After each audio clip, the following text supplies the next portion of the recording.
Live now. This is us. Hey, and we're back. Welcome. Thank you, everyone, for hanging out. We are now on to Game 3. Hopefully I'm not muted like I was last time. I'm not. We're now on to Game 3 of our 36-hour Trans Lifeline charity stream. We've already raised $844.82 over 8 hours. We are incredibly heartwarmed by the outpouring of support that we have seen for this charity. I'm not going to talk for too long because this is an amazing group of human beings and an amazing group of role players, and so I'm going to let them do most of the talking while I turn off my camera and my microphone and also watch a nerdy Glee. But let me start with two things. First of all, congratulations to Van Direwolf for winning the So Nerdwear t-shirt.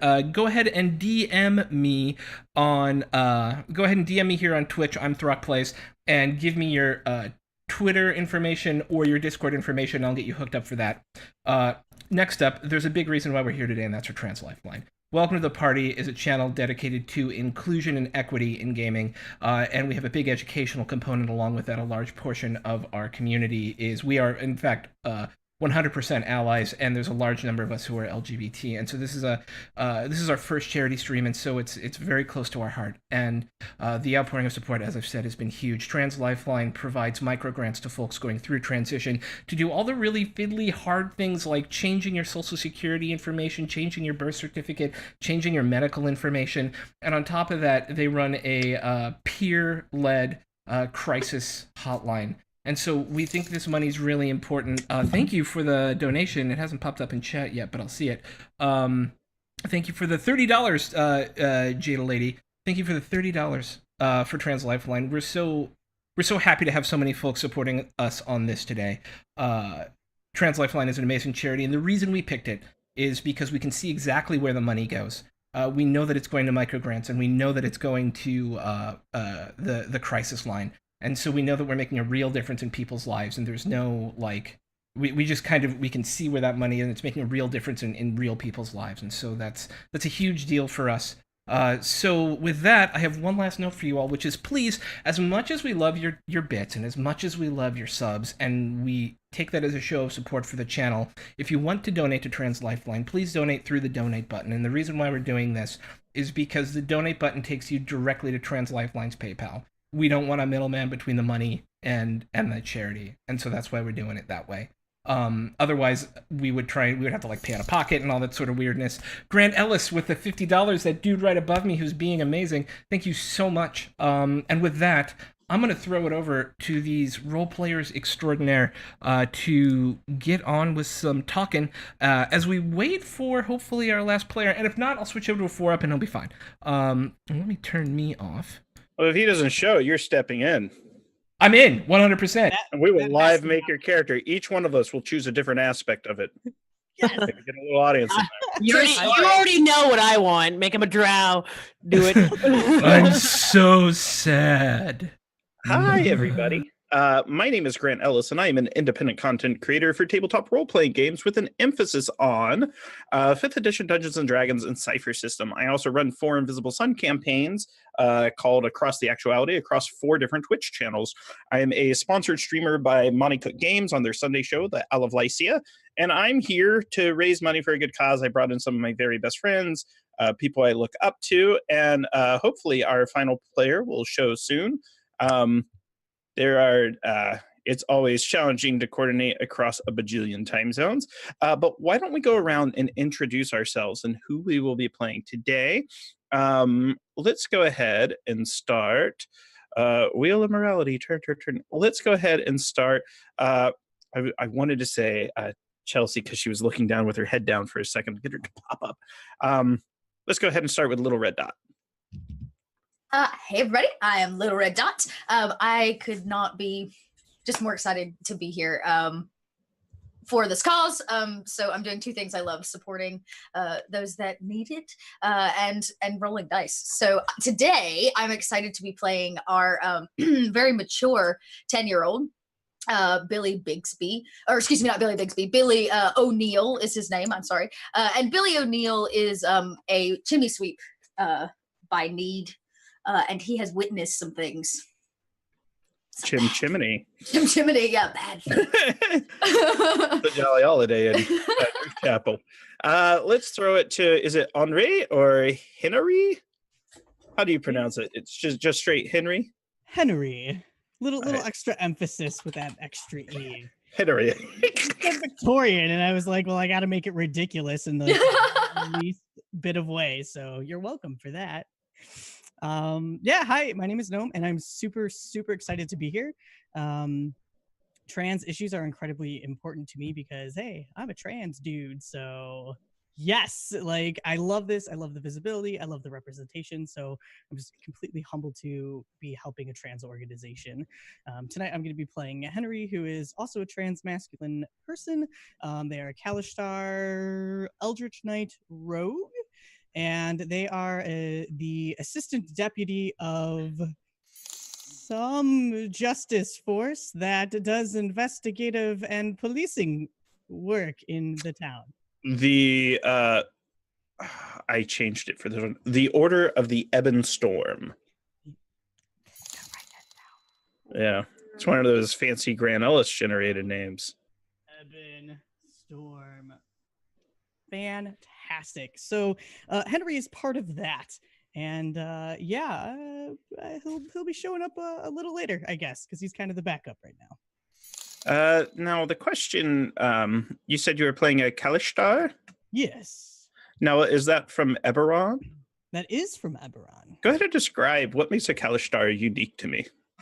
Well, the Kalishtar pretty much kind of look like your typical races. It's their spirits are actually imbued with another ancient spirit, so they kind of share this physical body. So it's like two minds, one body, and they have a kind of this innate ability for psychic stuff.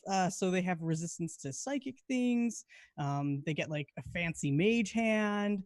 And just really a lot of Fancy Mage Hand's my favorite. Yes, Sorry. fancy mage hand.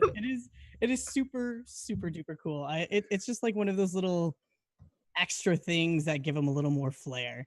They're typically meant to play like the Scion class, but I thought an Eldritch Knight would kind of fit this world a little better. And let's toss it down to the great Kika. Who is in fact great. This is the year of the Kika, although it's also the year of is it walnut dankgrass? Yeah. Hi, I'm Kika. I'm the actual best. That's all you need to know. But really, yeah, I am Kika. I mostly appear on shows but lately I've been getting more into being more active with the community. I'm working on making a fantasy language, and among other things, I also put together a panel for discussing transgender narratives in tabletop gaming, which you can catch at PAX Unplugged this year. And yeah, you can find me all over the internet. I am very excited to be here because I as well am a trans person. I am a trans woman. And this is really, really important. This is an especially important cause to me because I have honestly, in the past, contemplated suicide a number of times. And I really could have used the resources that this organization supplies trans people with. And yeah, when I started transitioning, most of the times you heard about trans people, it was just news about trans people dying. So I'm very glad to be active in changing that narrative. And yeah, anyway, my character, less depressing note.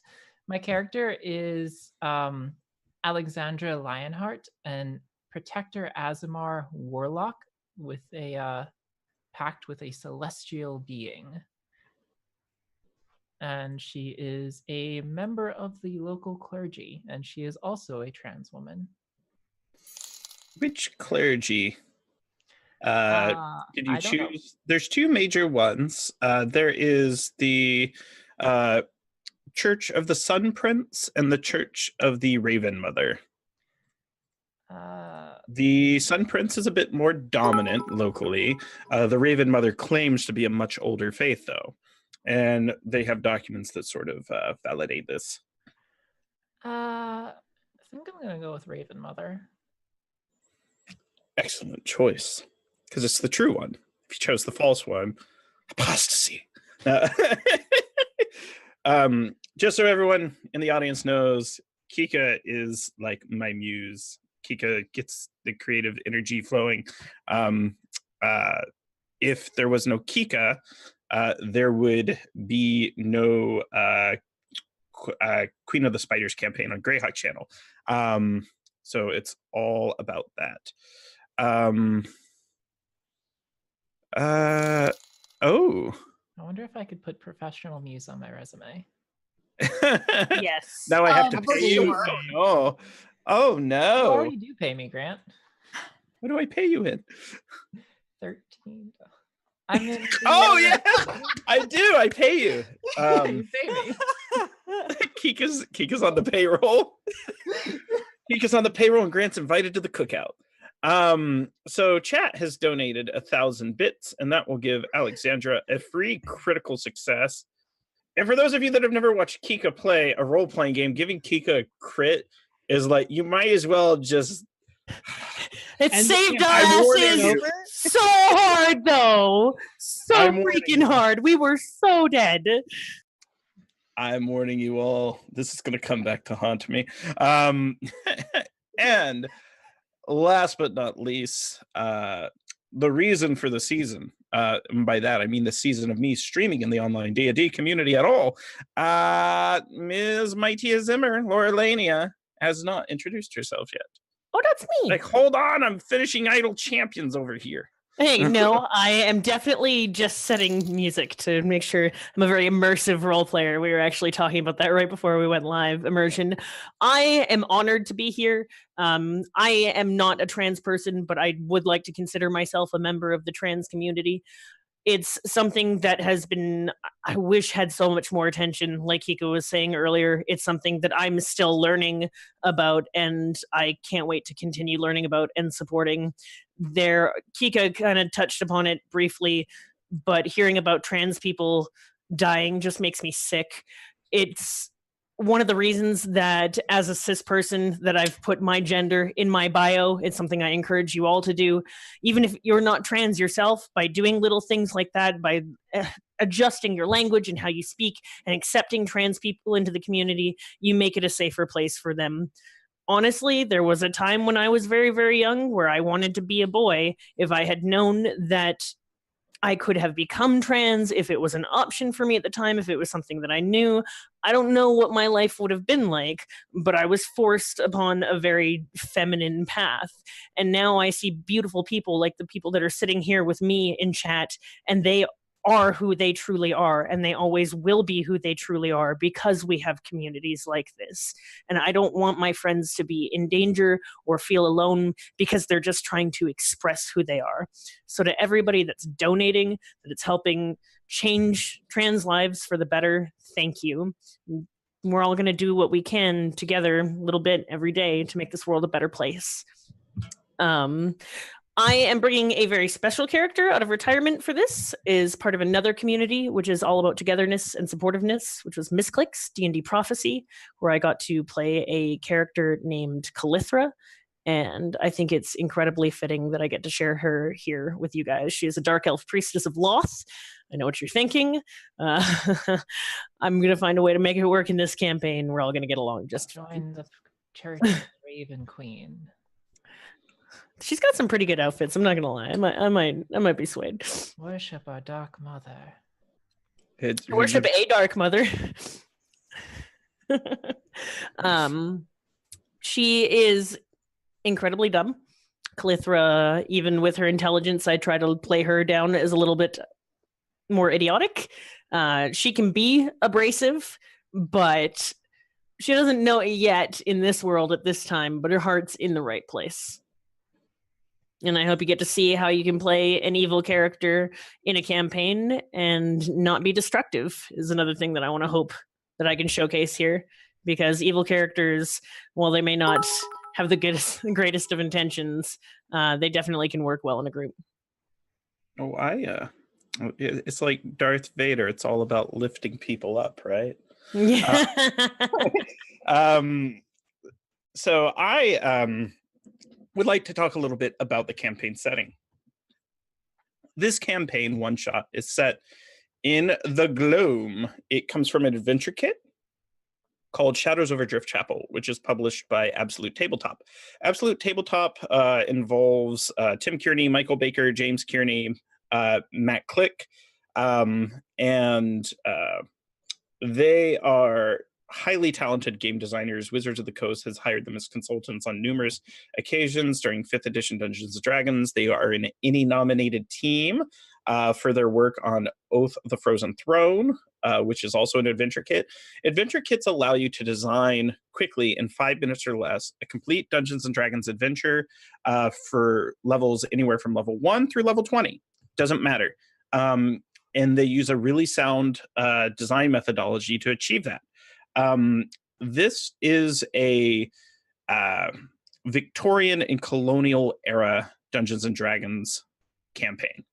It does not take place in medieval times, as most or the majority of traditional Dungeons and Dragons campaigns take place. There are many settings, but a lot of them adhere to you are using longswords, you are wearing armor, as opposed to this, which is considered flintlock fantasy. It falls on that subgenre. Thematic phrases are very important. Phrases such as writhing darkness, heavy downpour, furious sea, twisting alleyways, shadowy horrors, monstrous mutations. These are phrases that you splice into your conversation and description while you are playing in this setting. There are some rules variants, such as more realistic flintlock rules. The setting takes place in the barony of Strand. There's this bay called Trawler's Bay, which is where the Furious Sea is, and inside the sea sleeps a slumbering sea goddess.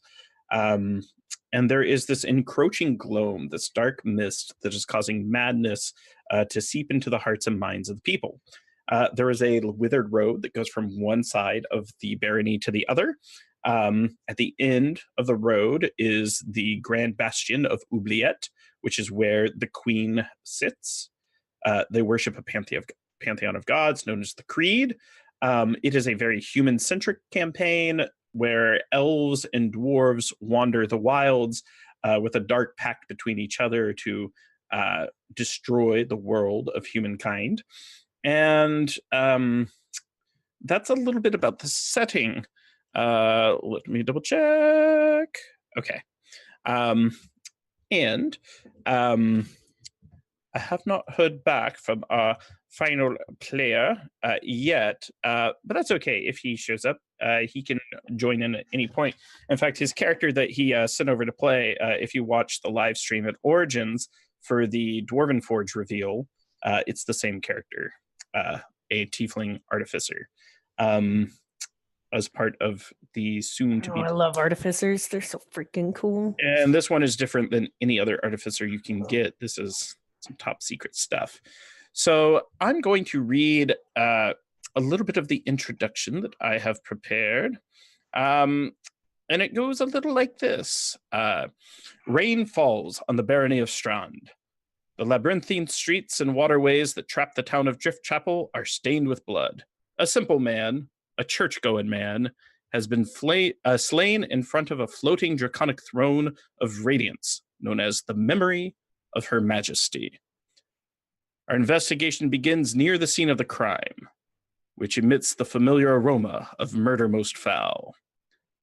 A witness stands being questioned by the Order of the Ebon Storm. So our adventure begins within a tavern that's been converted into a safe house. The owner of this tavern, a man by the name of Sweetie, has shut down business for the evening and has invited members of the constables, the Order of the Ebon Storm, to question witnesses. they have been given explicit orders that informants and witnesses are to be protected at all costs.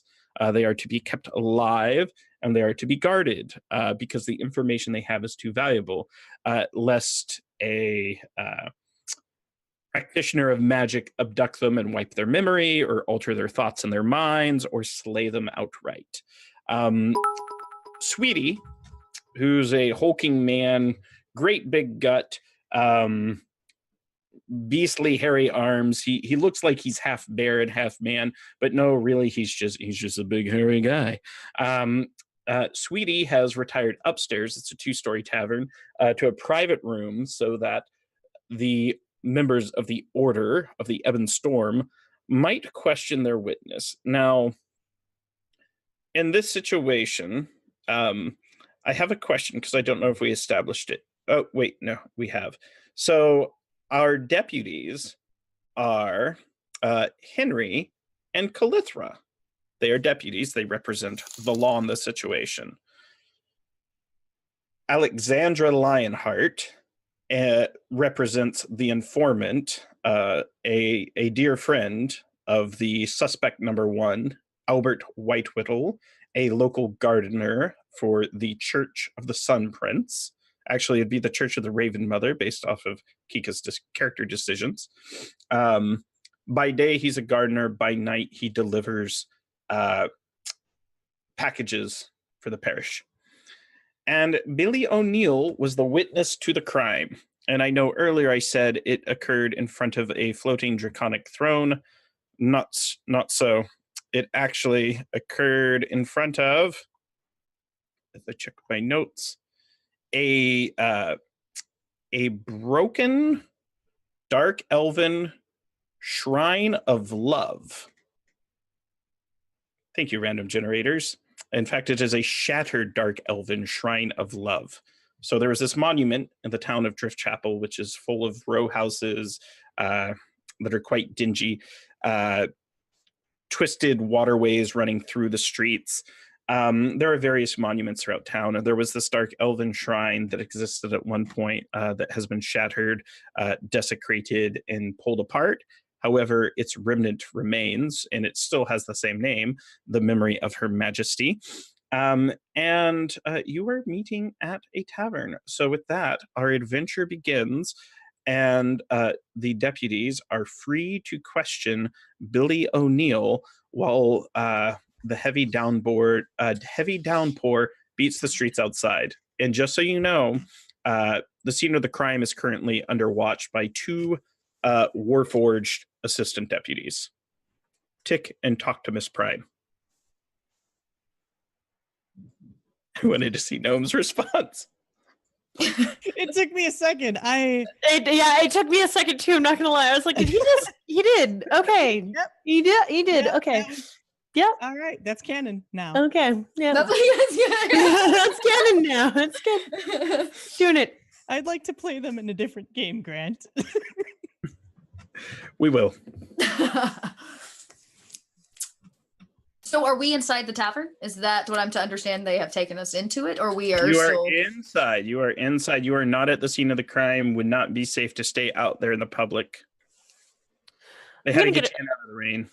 I'm going to, while everybody is getting seated or kind of awkwardly staring at each other, go to the bar and get a round of drinks for everybody as just kind of a way to break the ice. Upstairs, but you are free to help yourself to the bar. And help myself, I do.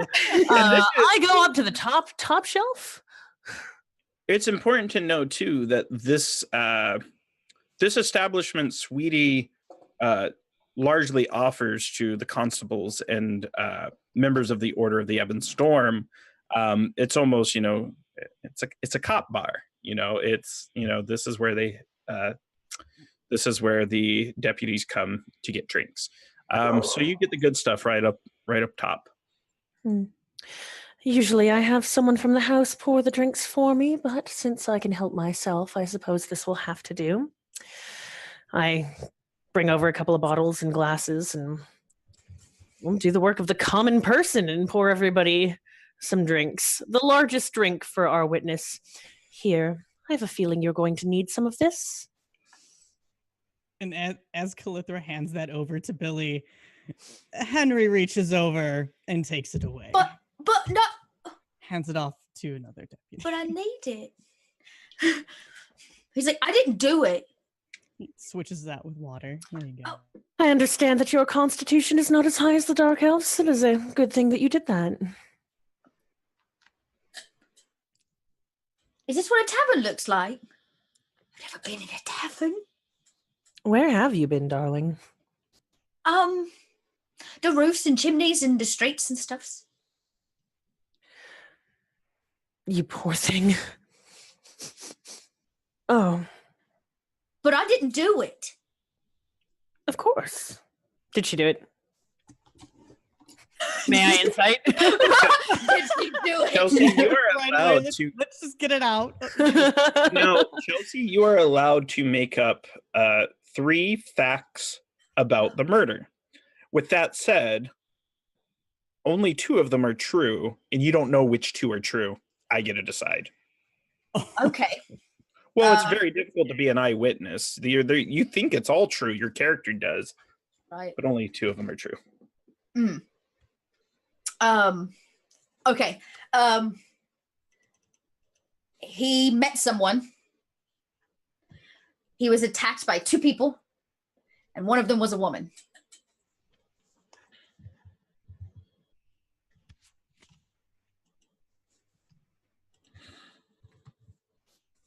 So repeat those 3 facts. So He met someone okay. first. He was attacked by 2 people, and one of them that attacked him was female.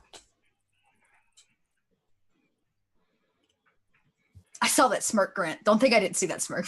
I saw Yeah, it. I was going to say, I was like, they might want to ask, is this in reference to the victim or the accused? There's so many holes here. Calithra is going to find the comfiest chair that she possibly can and take it for herself. Her yellow glass in hand, just kind of casually swirling and looking down her nose and crinkling it every now and then. But while she has kind of an off-putting demeanor, her body language says that she's very comfortable. Otherwise, she doesn't have her arms crossed over her. Her legs are pointed towards you guys. She's in the circle of people. And she just can't help her noble heritage at points. And she can almost feel that she's trying to rein in that terrible rudeness about her. We're all here for a reason.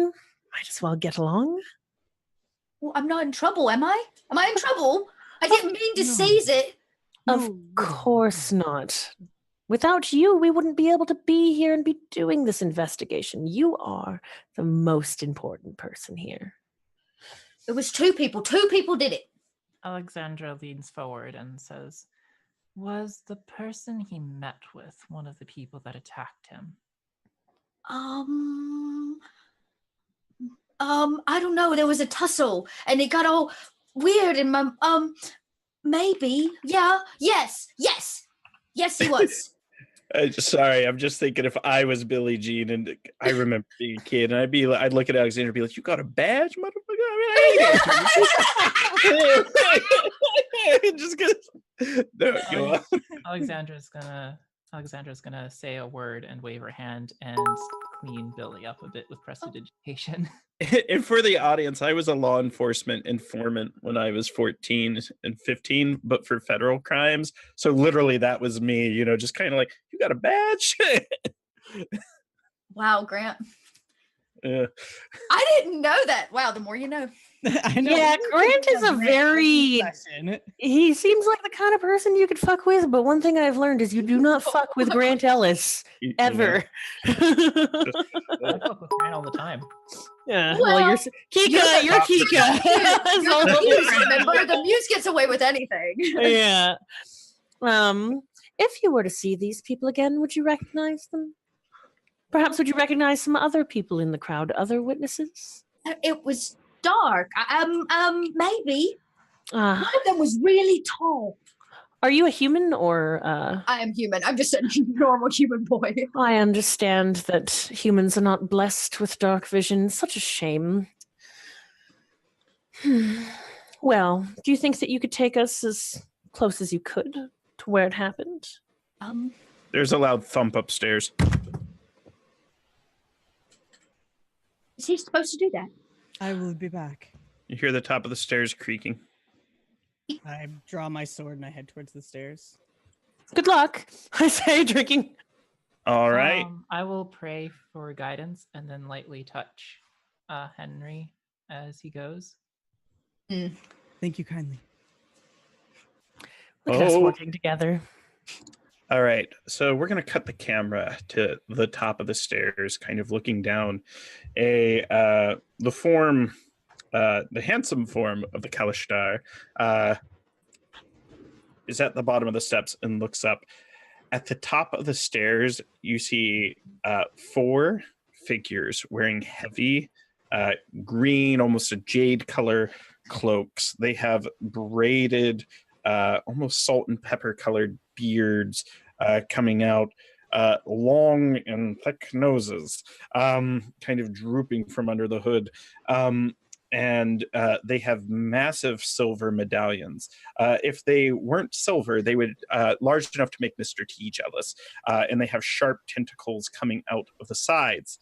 And with that, I need you to roll initiative. Balls. Okay. Here's a question. And Also, wait, real quick. How is swearing on this channel? Can we swear on the channel? I have already started fucking swearing. As long as you don't swear at each other. Okay. Yeah, at people. No, I fucked that up the moment I got here. Don't worry. It's really hard to put that. I know, dude. Me too. All right. Where's the wrong character sheet? Okay. So we all roll initiative? Now, let's just have Henry do it. And I'd like the rest of you, instead of rolling initiative, just call out your passive initiative. So 10 plus your dexterity modifier. Okay, I'm on a 13. I'm on a 12. Really? My initiative isn't properly added. I have the alert feat, so I should have a +8. It's only a +3.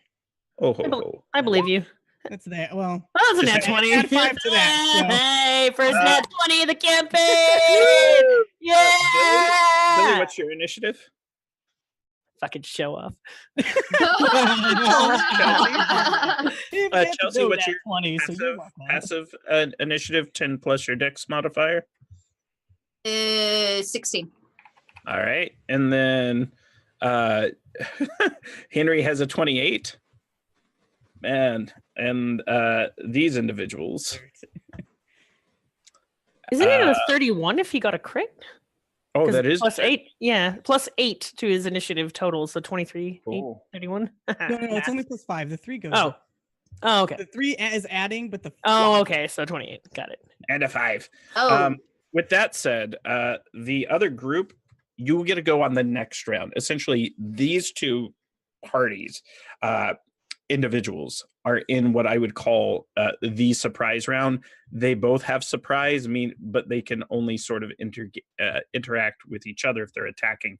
Henry could always run back to the party, though, and get out of line of sight. So we're going to do Henry, them, and then everyone else, and then we'll go back to the top of initiative, and it'll be Henry's turn again, and then everybody else, and then the bad guys. Henry is immediately going to yell back, to arms, protect the young one.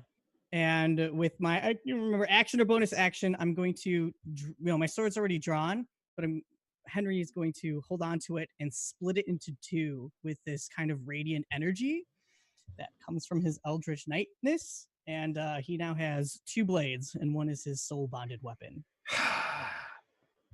That's so cool. I've never seen someone do that. You made an Eldritch Knight cool. Oh my goodness. I like them. I've never played one before, so let's have fun. I like that. Knights are cool. Grant, please.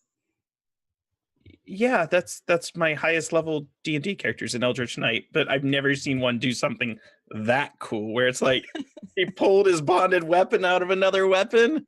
I'm Yeah. down with that those shenanigans. I'm doing it next time I play that character. I'm stealing your move, and all the other players will be like, "Oh man." Yeah.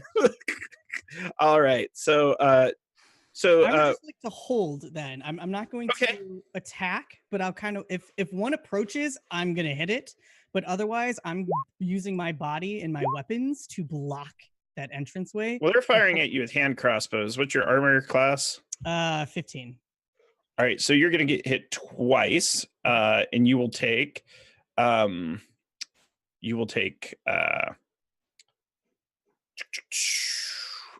points of piercing damage twice, and then they are all running down and surrounding you with their. They all draw short swords, kind of drop their crossbows where they are, draw weapons, and run down to you. And they have formed a little circle around you. Now we go back to the top of initiative, and it's Henry's turn again. And then it will be Billy, Elithra, Alexandra. They were in a surprise round. Oh, okay. Gotcha. Oh, right, because he went upstairs first. Got it. Yeah. Okay, I am going to cast as my action green flame blade. Oh, geez. Here it comes. Green. Green flame. Green flame. Well, you put them all around me. I get to actually use it. It's kind of exciting. So there it is. So I can read it. Yeah, and just go ahead and strike out at one with the with his shiny Eldritch Knight blade. So that is a standard short sword attack roll, which is that. That totally hits. Nice. And then it's an additional 1d6 to another creature. All right. That. And there you go. All right. Flame dances off to the next one. And it is now Billy's turn. Unless you have a second attack at your level. I don't have a second attack. Are you sure? You're you're multi-classed. Yeah, I'm multi-classed. Yeah. You gimped yourself. That's great. You always gotta do have this, no. fun. I do, but it's It's part of hard the not story. to. Don't even. Marcy and her 4 multi-classes. He's only got 1. Okay, like, it's not so bad. She hit the random button on D&D Beyond, and it gave her like 4 classes, and she was like, Roll with it. She was like, yet another trash character. I will never forget that. All right, so Billy O'Neill. The ceiling in this tavern, are there like can we see the green light like coming through? Can we make an educated assumption that combat is happening? You can see them surrounding him. We can from our position. Oh, okay. Because he was going up a stairwell. He got to the bottom and turned his head, shouted at you, but they've come down and surrounded him. Oh, I thought he made it all the way up to the next floor, was at the top landing. Okay, well, that changes everything. Billy goes, well, what are we standing here for? And he like flips his broom around that he's carrying like a quarterstaff and rushes into combat. Because he doesn't know any better. He doesn't want you attacking the police. How far, Grant, are they? They're nearby. You can reach them with a simple move.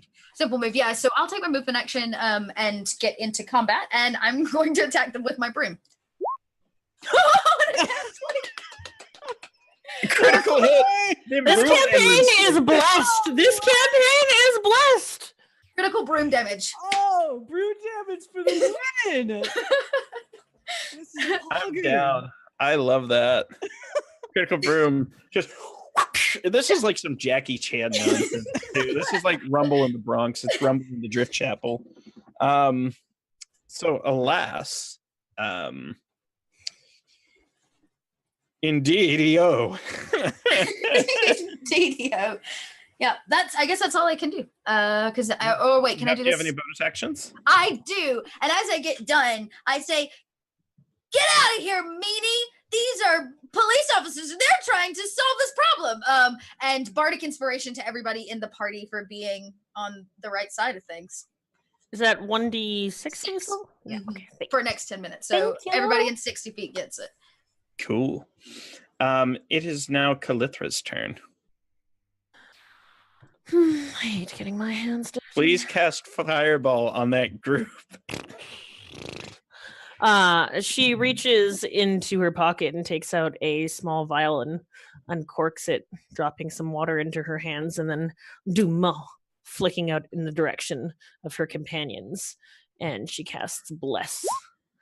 Ooh. I was about to say Popeye's spinach over there. And that's really what it is. Very good.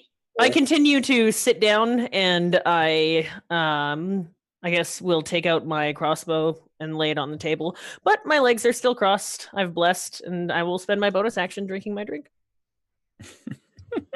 All right. So you have the bless spell in effect. And it is now Alexandra's turn. Seeing Billy run forward, Alexandra just she's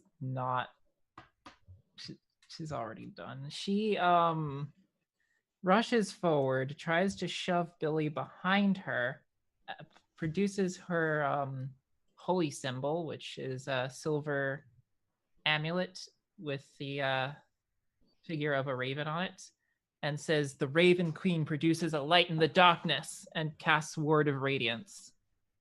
I dramatically roll my eyes. So describe the effect of Word of Radiance to the audience. Oh, I make sure you can't see me when you're doing that. No. You utter a divine word, and burning radiance erupts from you. Each creature of your choice that you can see within range must succeed a Constitution saving throw or take 2d6 radiant damage.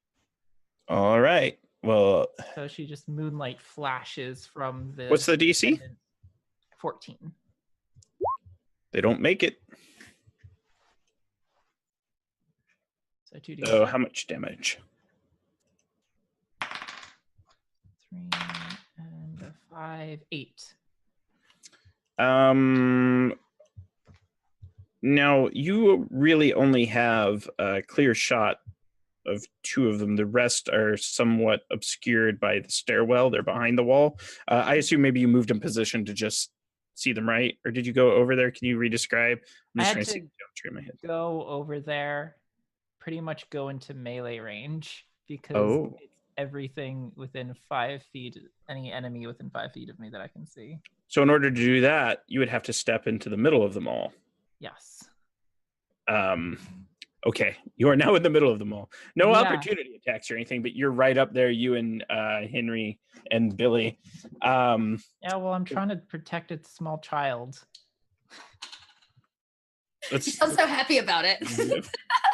All right.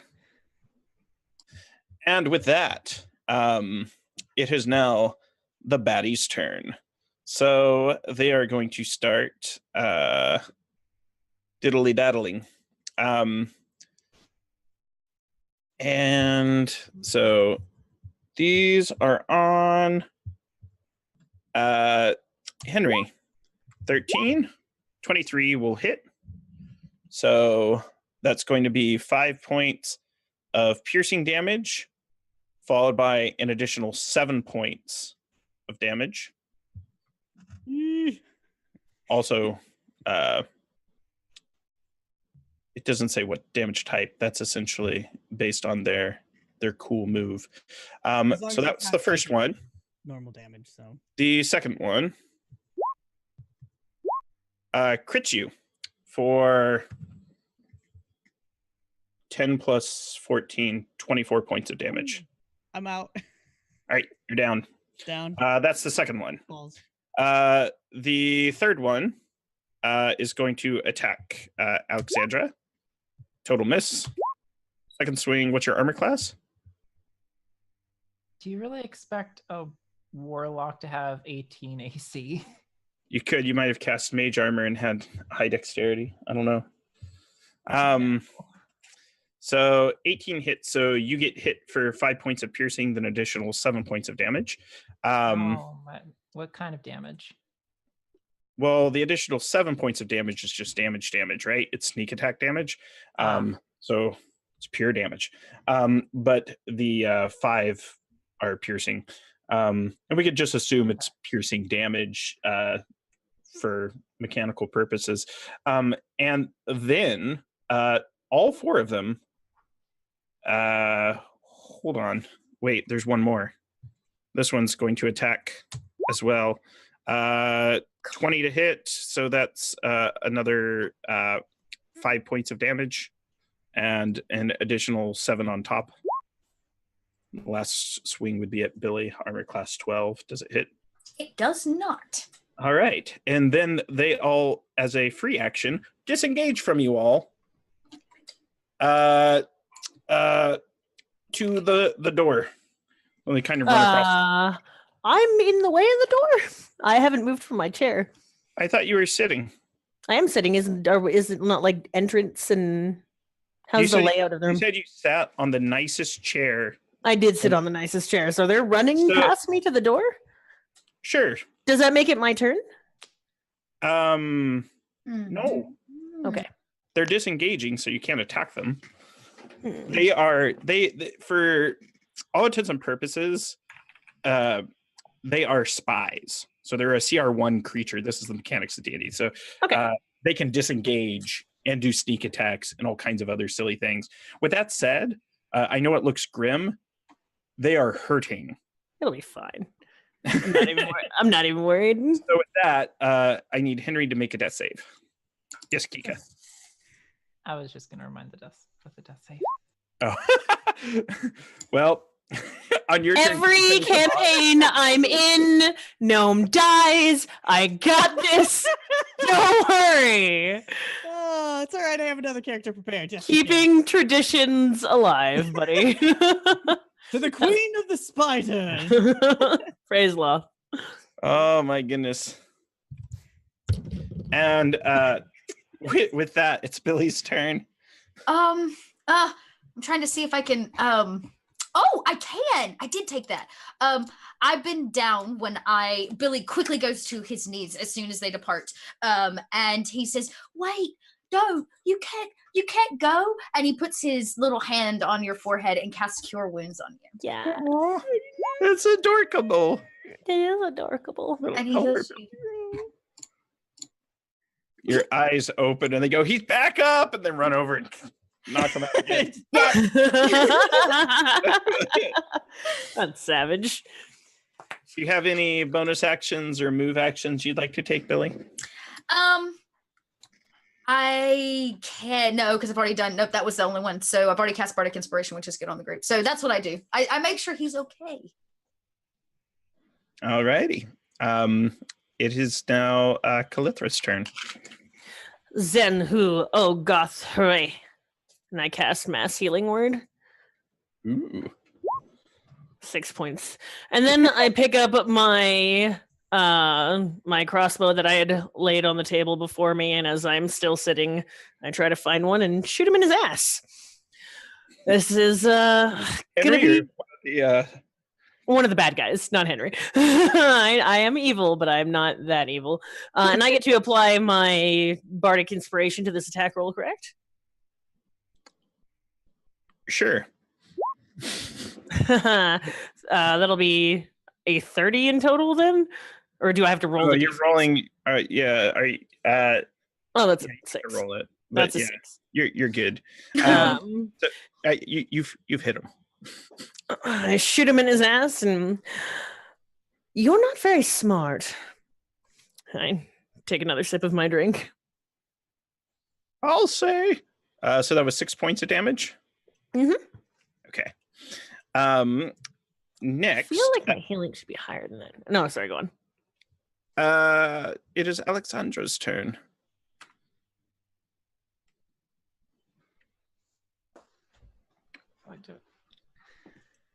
Are there any like right by the door? Yes.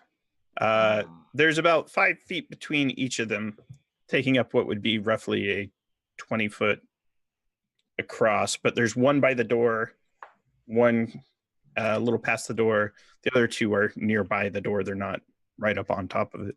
So the one a little past the door, I can see them. They're like just right outside. Like They haven't gone outside. They're staying inside. They're trying to block the exit. Oh, They want you to go upstairs and deal with their big boss. Oh. well, They're really stupid.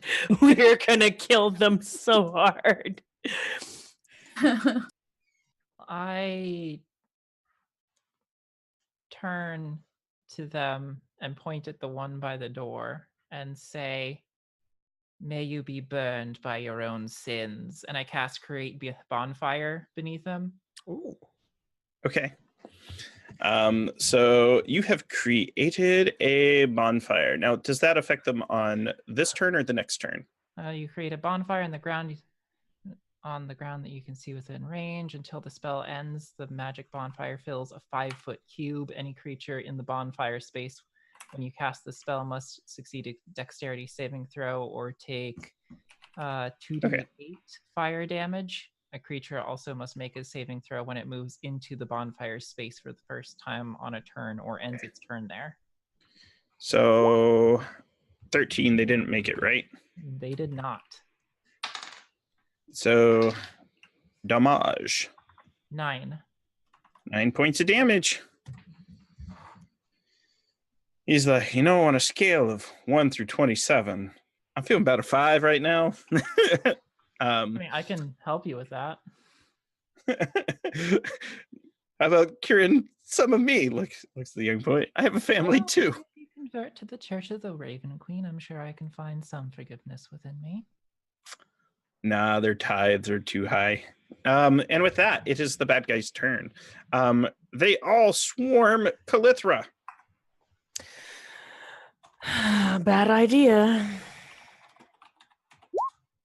Critical hit, so you take 10 points of piercing, followed by 14 points of additional piercing damage. Oh, I think I'm down. Oh, no, I have 2 hit points. 18, you take another 5. I'm now down. All right. So the rest charge across Even I was and able to take 2. Say again? yeah. Alexandra's like, even I was able to take 2. So for the rest, each of them are going to gang up on Alexandra, Billy, and Henry. So Incoming 20 to hit Alexandra. So that's 12 points of piercing damage total. Ouchie. 19 to hit Billy. That's a 12 points of piercing. 16 to hit Henry. Nice shield. Is there a reaction? I have. Sure, but they get advantage because you're prone. Did you stand up on your turn? I haven't had a turn yet. No, okay. I was, Yeah. Healed. So with advantage, it's a 20 to hit you. What's Okay. your armor class? 15. Okay. Nah, So not it would hit. Save your slot. Mhm. Those are their first swings on each of you. They get 2 attacks. 20 to hit. So that's 5 more points of damage on Alexandra. 5 more points of damage on Billy. And 5 more points of damage on Henry. And then they all bonus action disengage. And they kind of split up over the room. One jumps over the bar. One goes up the stairs to the top. And one goes back by the window. So you have one near the door, not in the bonfire. One in sort of the corner of the room. One's at the top of the stairs. And one is now behind the counter.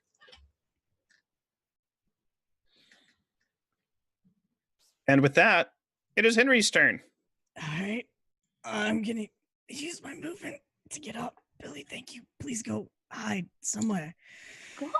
And I'm just going to kind of clutch my shiny Eldritch Knight sword to my chest and take my second wind real quick.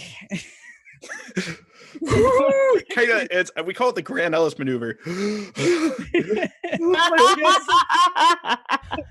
Steal myself for throwing myself back into the fray of things. Cool. I'll take that. That helps. I can take one more hit. Let me add that back in. and whichever one is closest, green oh no. So they're all away from you. You can hit the closest one you could get to. You could run up the stairs, or you could run to the corner of the room near the window. No, you know what? I don't want to be far away from Billy. I'm like, my body's gonna not try to block Billy. I'm gonna drop the swords real quick, pull out my longbow, aim, and fire at the one up the stairs. Okay. Take a shot.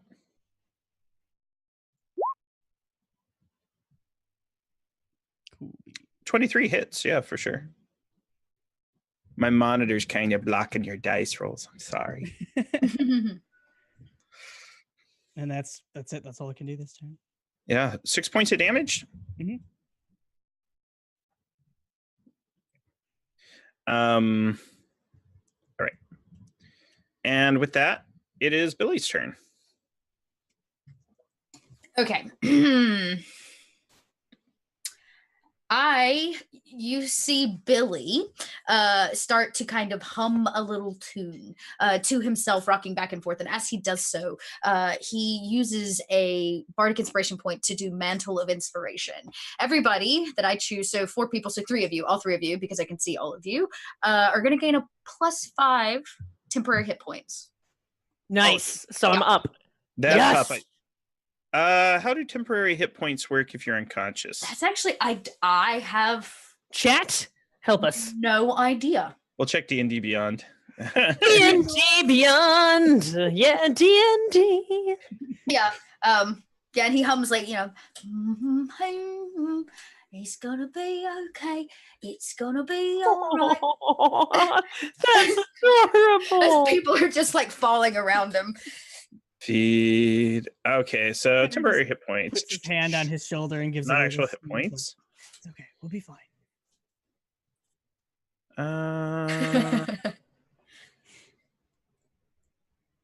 If you have 0 hit points, receiving temporary hit points does not restore you to consciousness or stabilize you, but they can still absorb damage. So you're not awake, but you can. I now have incentive to hit you again. Bring it on. You're welcome. Bring it on. I ain't afraid of no ghosts. Tentacle monster things, you know. All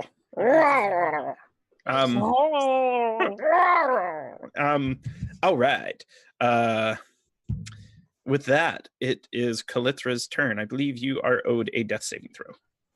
All right. Bam. Yeah, there we go. It's a success. Unlucky 13. That is a success. That is my lucky number, too.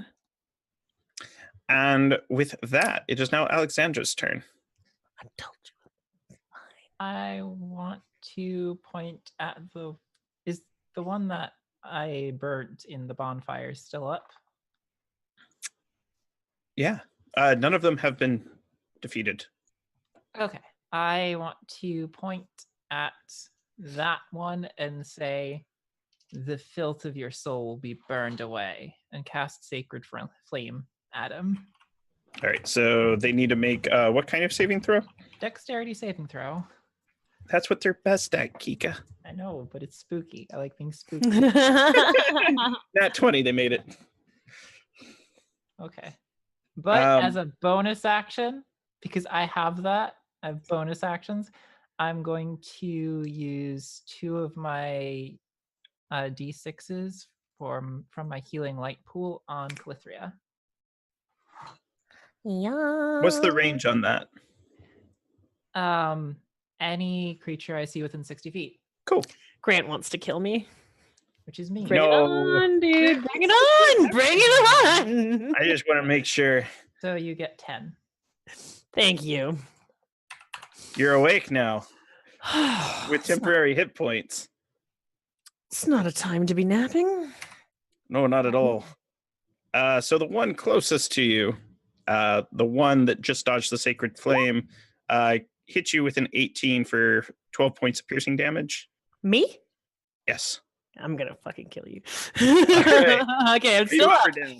I'm up. I've got 16 16 hits. to hit. All right, so that's 5 more points of piercing damage. I'm down again. All right. Just gonna be one of those nights, huh?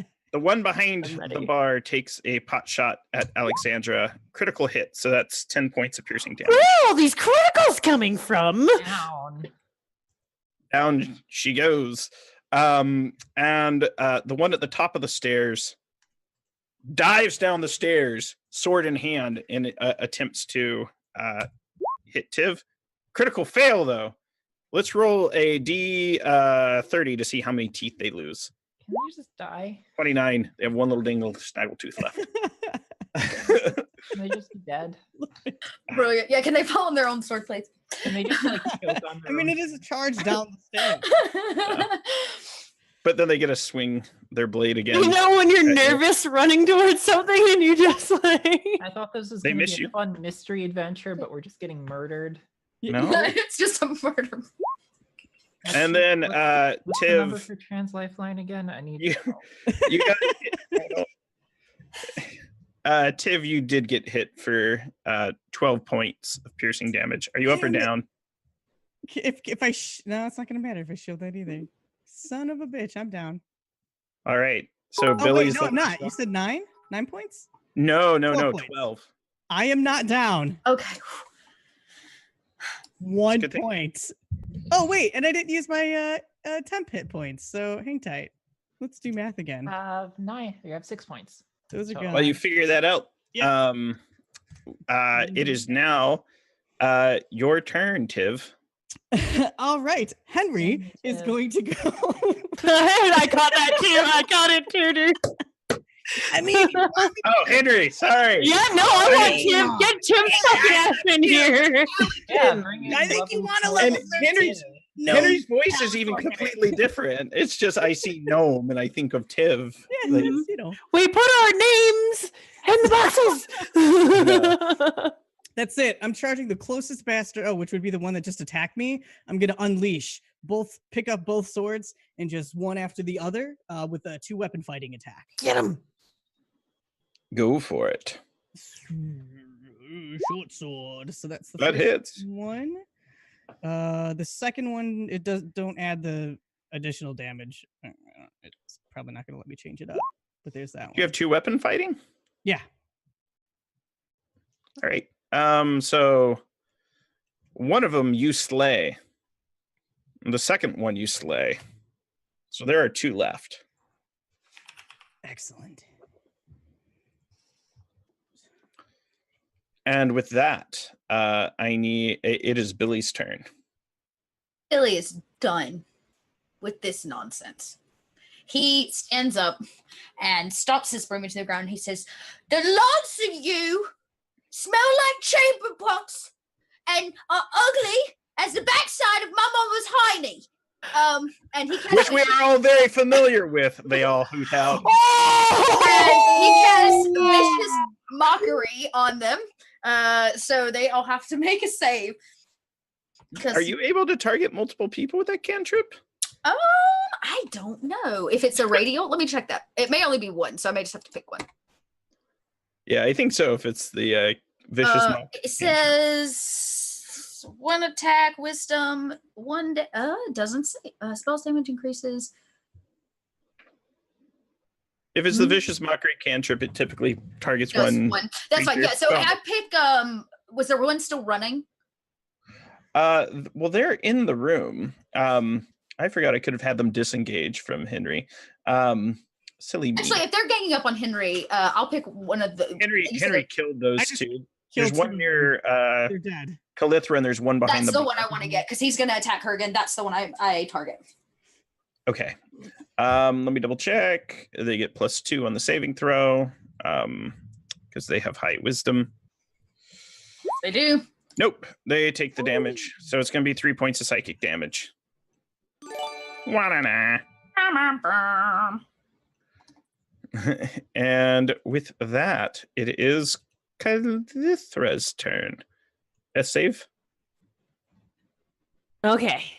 Praise Loth, glory to the Queen of Spiders. The world is her web, and we're her prey. All victories are hers. That's Yeah. 2. Wait, I was up again and then down again, so isn't that just one? Yeah, that's only one. Okay, that's only Sorry, one. Grant. Sorry, Grant. I know you're trying. Well, I was going to say, if that's only one success, I mean, all they have to do, since you It's suffer. just stab me. Yeah. Oh, I I'm was gonna aware. say, since you suffer from the unconscious thing, it just. Oh, I'm aware. I know. Come on. Come at me. I want to make it interesting by hitting you once to be a jerk and being like, now it all comes down to the roll of a die. They have reason to do that. So with that, it is Alexandra's turn. I believe you are owed a death save, which you could use your nat 20 on and pop up. But where's the fun in that? Living. There's the fun in living. Guaranteed. Fair enough. Me to pray. Grants a butthole. Amen. And then everyone just says, Amen. So It All worked. right, that's one success. All right. So with that, it is Best now prayer ever. their turn. One shoots at Henry from across the room. Shield. Now I'm gonna shield. Fuck that. It doesn't hit. Yay. This one runs out the front door. Through And is the dashing. fire. It's not Mm, concentration and it lasts. no, he wouldn't run into the flame if he saw it there. He's not stupid. Are they It's- though? Well, Are they? let's find out. He's running up and attacking Henry twice. 21. It's- So you take 5 points of piercing damage. Are you up or down? I'm up. All right. They take another 7 additional points of piercing damage. Nope, no, I'm down. Runs over to Billy with the second attack. 14. Little child, save us. Just the broom. One broom beats them all. All right. The one room to The beat them problem all. is to balance this fight for us to have one more person than we have. No, I actually weaken the fight in order. Oh, no. I just use D&D math to balance it. It's, You're just mean. Yep. I thought we were gonna have a I fun wanted to pick something that would challenge you murdered guys. us. Well, guess I'm okay with it. I really am. This is the best kind of D&D. The You're dying right. kind. We got a number of MOBA players in here. This is like your 5-on-5 team fight. I didn't Oh. stat for a MOBA. I statted We- for a mystery. I know. That is what I did too. All my stats are based off of like social interactions. I'm a talkie Eldritch Knight. I know. Investigator. With that, I'm a talkie. I was about to with say. that, It's like the only Henry, way you make can your kill death us is save. to actually lie to us, Grant. I see how it is. You're a coward. Bring it on. I'll stabilize, and when I do, you're gonna rue the day. I'm but an impartial. No, what is it? Someone called me on a podcast recently. They said, Grant's the unreliable narrator trope from theater. I'm like, yes, Always. I am the unreliable narrator. With that, Henry, make your death save. I believe in you, buddy. got this. Nat 20 and rise from the dead. I'm actually really close for you. Yeah! So yeah, close. And it is now Billy's turn. So there's two left. One is near you. Okay. I go invisible. Smart boy. Stop. Run, child. Wait. Stop the game. Way back. What? Henry, you're not down Why? because he would have been attacking with disadvantage because of the vicious mockery. And he would have missed. He would have missed all of his attacks.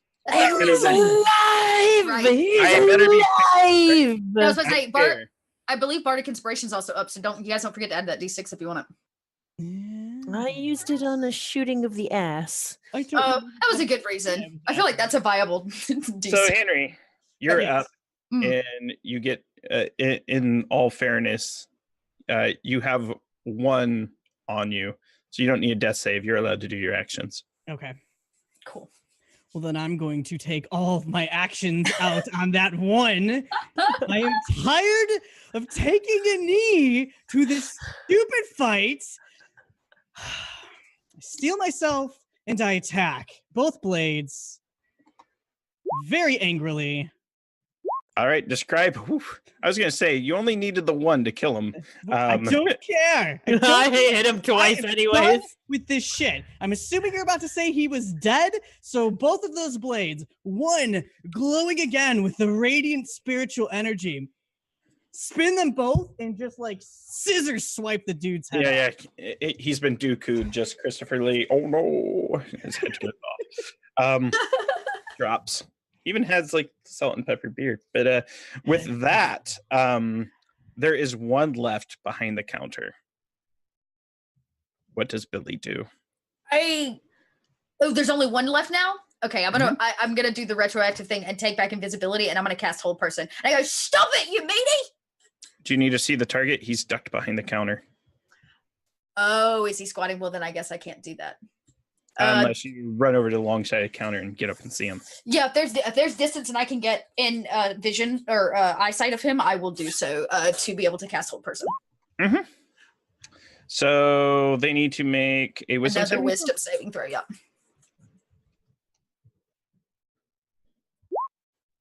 Yes. And held. Billy concentrates. He goes, I did it! I stopped him! And with that, for all intents and purposes, you are outside of combat. Now, to be fair, this stabilize me. This would be assassin. My Is partner, Khalifa. actually didn't do much damage to this one. So with that, how are you going to go about stabilizing your allies? 1. I'm gonna 2, take 3. off, tear off some of my cloak and head over to Khalitha and start. Make a medicine roll. Not me. Check. Yeah. Nope, you're not a police. No. Who cares about? Remember, you were ordered. You had to protect your CIs and your witnesses. Please go quickly. I'm trying to find where's medicine. There we go. 1, 2. You stabilized. Okay, good. And then I'm gonna go. Can I run over to Kika or to Alexandra and try to do the same as well? I got a 13 for my death save. Okay. Oh, this is bad. Stabilize is still unconscious, right? Yeah, you're Yeah. unconscious for 1d4 hours. But if anyone gives you a single hit, you guys are going to have the opportunity for a short rest as well. Okay, are they both within oh, I guess they are. Do I have to touch them? No, okay, I don't. So I keep concentration. I'm like holding him, and I'll reach my other hand out and attempt to cast Cure Wounds on the nearest one. Okay. So, Yes. boom. Okay, 6 points for whoever's closest, and then Alexandra. Alexandra. Okay, great. And I'll do it once more on the other. So meanwhile, Mr. Man's there. I assume. Well, he's crouched, so he's held in kind of this like obnoxious, squatty, pooping dog position, just kind of staring at you with those eyes. Looks so vulnerable. I want to get up and start walking menacingly towards him, using thaumaturgy to make my eyes glow with radiant fury. He would respond with fear, but he's paralyzed for all intents and purposes. To make another flame appear in my hand as I get closer, grab him with my other hand, and just lean in close and say, "You better be ready to confess to some shit. It's Sunday, motherfucker." Yes, brilliant. So, mechanically, would you like to allow this individual to talk while you interrogate them, or do you want their tongue to be stilled? And we could assume you bind them or slay them. Do you want to capture them or kill them? Should be the next question I ask. Capture. We have an obligation. So that's 22 on persuasion, but if you want intimidation, then that's 19. Well, I didn't call for a skill check. I was know, asking. I'm just mad, Okay. guys. Yeah. I'm very mad, and I like rolling dice when I'm mad. Okay, that's fair. Yeah, Billy goes, well, let's tie him up and punch him or something. Oh, that's a good idea. I punch him. He's, Wait, why it's a we have to critical touch hit. him? He takes points of damage. His orbital bone fractures, and his eyes swell shut, and gets this ridiculous hematoma swells up. Stop. No. I take out my knife. No. I take Billy, hold her arm back. Be still. Patience. I'm gonna. Can I like grapple, like bear hug him and make sure that he can't? Well, he's paralyzed by magic. Oh, well, yeah. So I don't need to hug him then. So you start getting free feels on him. It's just like, Also, my strength is -1. That's a terrible. these police officers are crooked. These police officers are crooked. You attacked a member of the clergy, and you want leniency?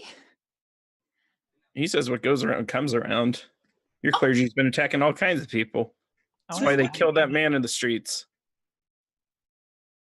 Wait, you said him? He killed the man? Well, that's what your clergy did. Old Albert Whitewhittle. Now, why would we ever do such a thing to poor Mr. Whitewhittle? Well, you convinced him to go kill old Polias out there. Do I know about old Polias? So here's what you would know. Here's what we're going to do as a group, kind of as a role-playing exercise. I'm going to let each member of the party make up one fact about Polias. But this you do know, Polias was a member of the other church, the Church of the Sun Prince. So that's my fact. So let's let Henry make up a fact, then Billy, then Alexandra, then Calithra.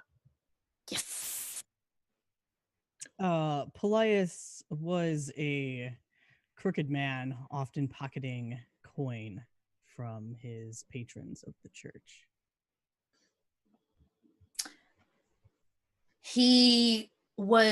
Billy knows him because he gives money to the orphanage that Billy ran away from. He's a regular Robin Hood. But everybody in town knows that he was a really mean drunk. Mm. The meanest. And Calithra, the final fact of the man who was murdered.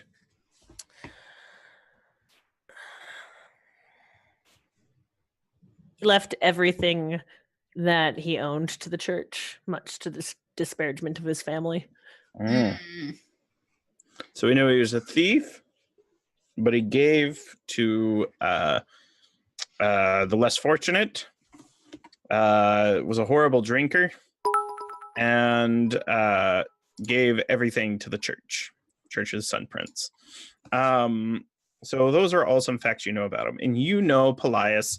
Not only that, you know that he stole from his church, and the orphanage was sponsored by the Church of the Raven Mother.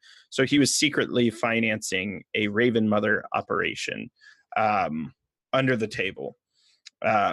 Church of the Sun Prince, being an older church, is viewed more as a church of the aristocracy and the bourgeoisie and essentially the rich folk. He got in through family connections. He was a deacon at the church. He had priesthood authority. And those are things that you know about Polias. However, Albert Whitewhittle, he's a member of the Church of the Raven Mother too. He's your gardener and also a delivery person. So it's interesting to you that a member of your church would slay an ally. Plus, I think my character would believe that Albert would have confessed something like that at some point. Confess to what? To murder. Well, it happened several hours ago, so he hasn't had a chance. Oh, I wasn't aware about the time frame. No.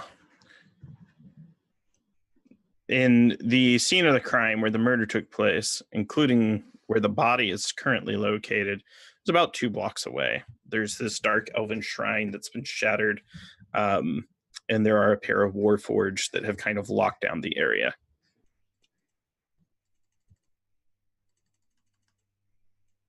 But you currently have this bearded, jade-cloaked, silver medallioned would-be assassin at your mercy.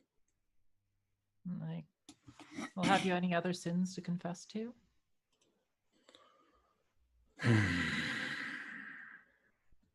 I don't confess to those that worship the old gods, the gods that slumber, the gods that forsake this globe-encroached land. Well, you have firsthand seen my god's righteous fury. So that would make you a fool. Last I recall, you were the one sleeping face down in a pool of your own blood. I don't scare. You attacked an unarmed member of the church. Very, very disrespectful and rude of you. I simply am here to serve the people.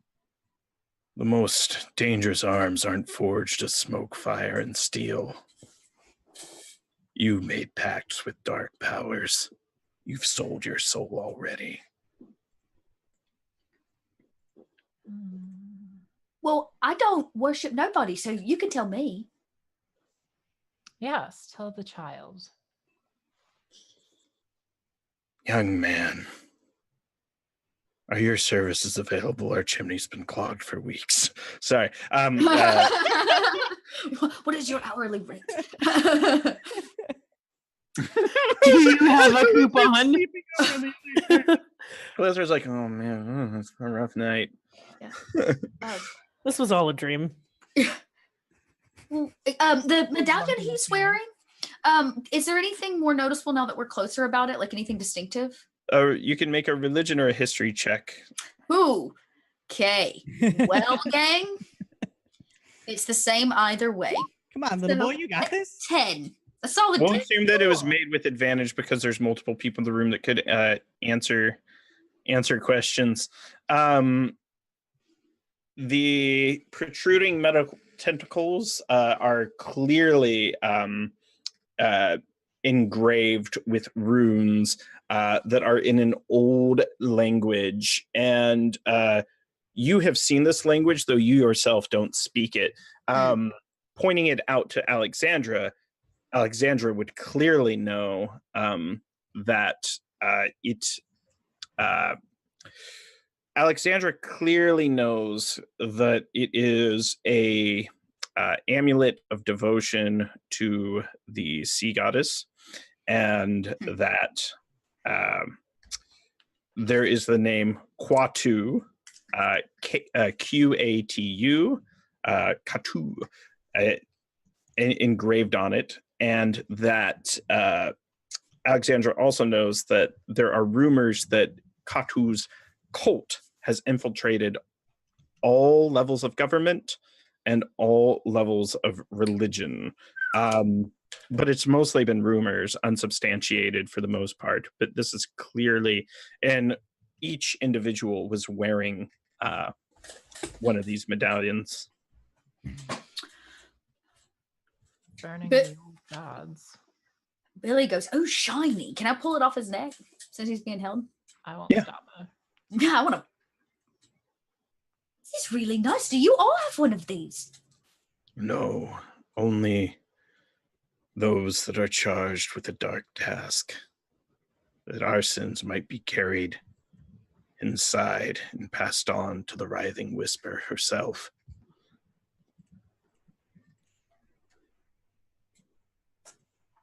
As I mute myself and talk, who is this writhing whisper? She who sleeps beneath the furious sea, the great sea goddess. She who mothers the deep ones who walk the dark alleyways. Do I know what he's talking about? One, because I have city streets, and two, because I spend all my time on the streets. You have seen dark, lurking forms.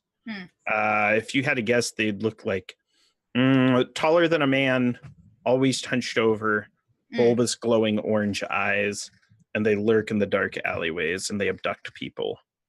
So They I sneak thought, up behind, grab them, and pull them underwater, drowning them, and then upon them. so I thought I just drank some sour milk the other day, but I'm thinking maybe I actually saw something big, tall. Are they scary? I asked him directly, and they liked to drown people. I would not call them scary, though they are treacherous. I thought they were scary. You're easily frightened, child. No, I'm not. And he puffs his chest up a little bit. Aw. He stood up to you a lot. Yeah. The child is gifted. Can I go and inspect the bodies a little further? The ones we just... Yeah, what do you want to inspect on them? Describe to me your inspection process. Well, that's I what I'm kick him built about to- unceremoniously with my foot. Does anything fall off? I poke him with a stick. I grab his ankles and jiggle him a little. Does his robe sound comically? No, this is far more calculated. This is notepad is out. Okay, Alexandra, you have something as well. I would probably suggest to Henry that use of mage hand to investigate bodies such as these would help avoid any sort of, I don't know, maybe they have needles on them that are poisoned. I'm Oh. not going to touch this with my own. Now that I've got the party on edge. I just think Exploding like, runes all over his body. As soon as you remove his robes, he just... Grant, this No. is because this is the kind of shit I do with my own characters. Are they searching me in a private message? Because if they are, I'm covered in needles. Just bristling. Elithra, the noise has roused you from your slumber. God.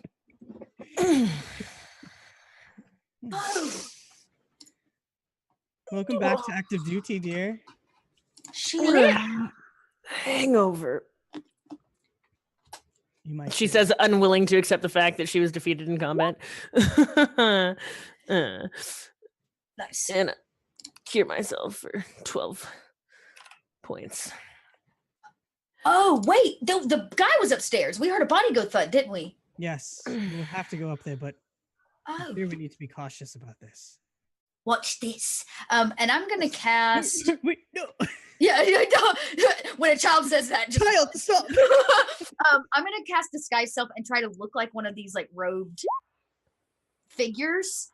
You're a lot shorter than them, but I assume it's good enough to where you position your body in kind of, you're almost like a Jim Henson Creature Workshop performer operating like a Gartham or a Skeksis. Right, yeah. So you're just kind of like, you go up in the robe and you're like, I'm an old man. Oh, here I go. And I'm gonna try to sneak up the stairs to the second floor, and I'm just gonna do the like peer the head around in case there is something there. No, I want to give you child. guidance before you go. Okay. Well, I'm sure I'm tripping over the robes, no doubt, if they're too big. So Can I also go up there with him? I'm a rogue and very Oh. stealthy. Yeah. You're already moving forward. My duty is to protect Nice. you. So Oh, I'm doing this. yes. Okay, beautiful. Well, As I see everybody attempting to sneak upstairs, I cast Pass Without Trace. Okay, no one is heard. You know So what I'm gonna everyone do? sneaks up. Wait, no. Before I go, I stab this guy. Thank you. Thank Roll you. damage. Calithra says, just standing there after healing herself. Thank you. So I roll do damage wish you would have let unless me. your intention is to outright kill him. I'm just outright killing him. All right, then he dies. Can I, like, walk over to you and say, our goddesses may come from different planes, but I feel a very deep kinship with you right now. And as hard as I can, I kick the dead body in the head. I'm gonna place a hand on her shoulder. Its skull shatters. I believe we should keep our relationship professional as long as we are working together. Thank you. And then walk Agreed. away. wow. Ooh. Billy looks very confused under the skin of somebody else. I search the body really quickly. Is the new ship. I still search the body really quickly. As the second ship is Hinrungeon Master. No. That's fucked you over enough already. No, let's go to the panel, guys. I have 10 HP. I'm so ready.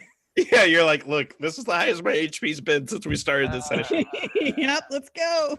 I'll give We're you sneaking 3. upstairs. I'll Luke give wants to you go. 3 from my pool and give myself 5 more hit points.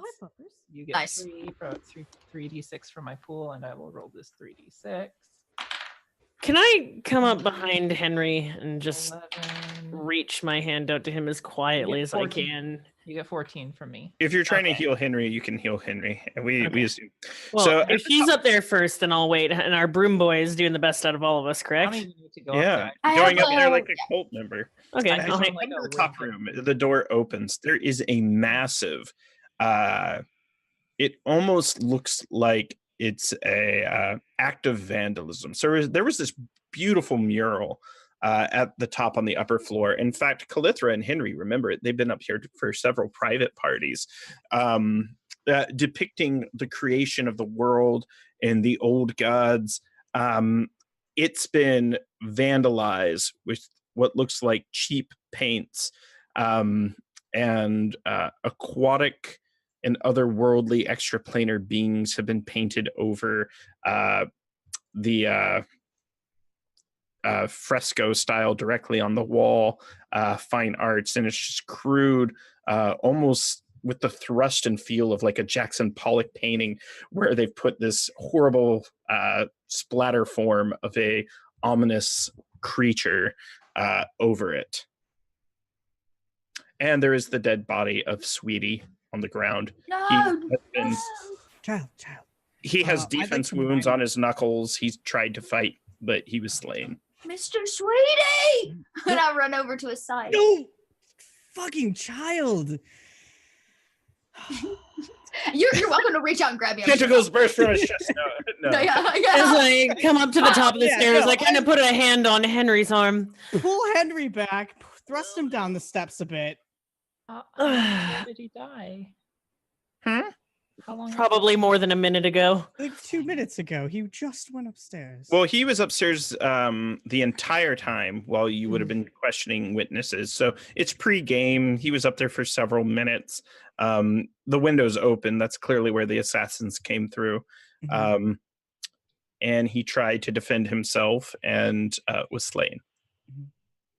I placed my two swords together so their back is one and sheath it. And I'd like to go ahead and fully inspect the body. Like, I'm gonna take a look out the window investigate to see if I see anyone like waiting out on the streets while my partner does that. No, but it would have been a difficult climb. It is raining very, very hard. You do see from the top window several blocks away, in a illuminated orb in the area, there are people trying to,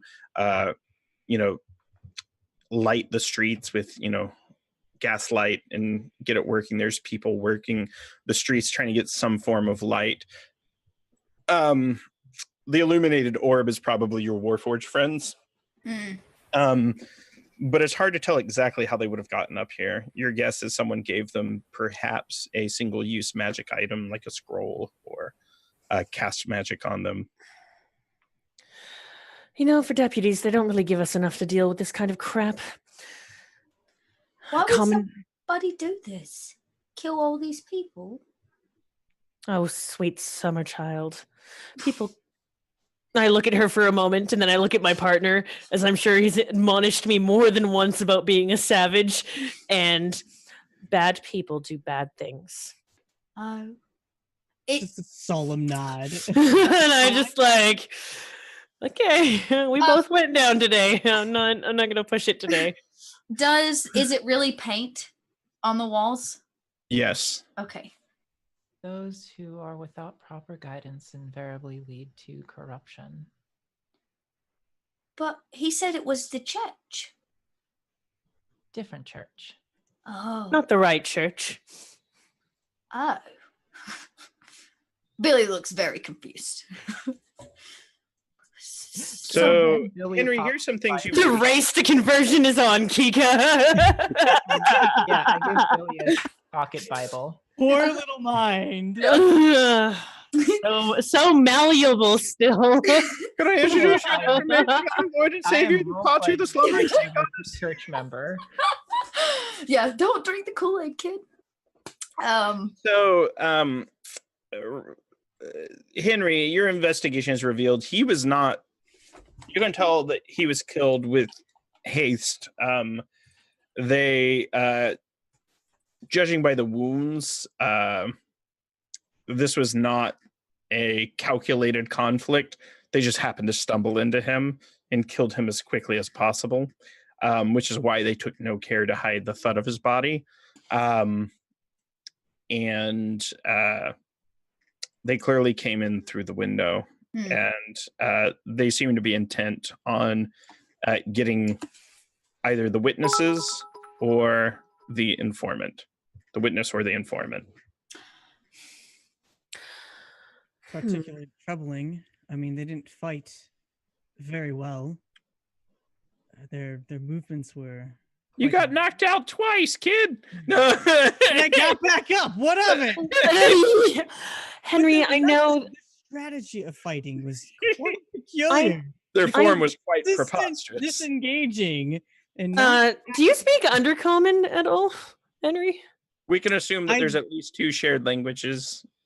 I do not, but if you'd like to speak privately, I have Mind Link, and we can speak privately. I kind of give you like the little cop signal that we have, like The ear tag. yeah, exactly. I know you hate when I suggest this, but he would make really good bait. You are requesting us to put a child directly in harm's way again. Absolutely. You don't. Alexandra has a comment. I just have a question for when they're done talking. Okay. I have a question for Mr. DM. Okay. Absolutely. As you can see, that we had this situation handled quite well. I promise that I'll stand up next time. That would be a very wise decision. I forgot that I had prepared mirror image this day. Foolish of me. It happens. Maybe lay off the sauce a bit. I'd have one glass. That's still downstairs. So we're agreed. I'm Use working the a child major for crime. bait. Can I have a little drink?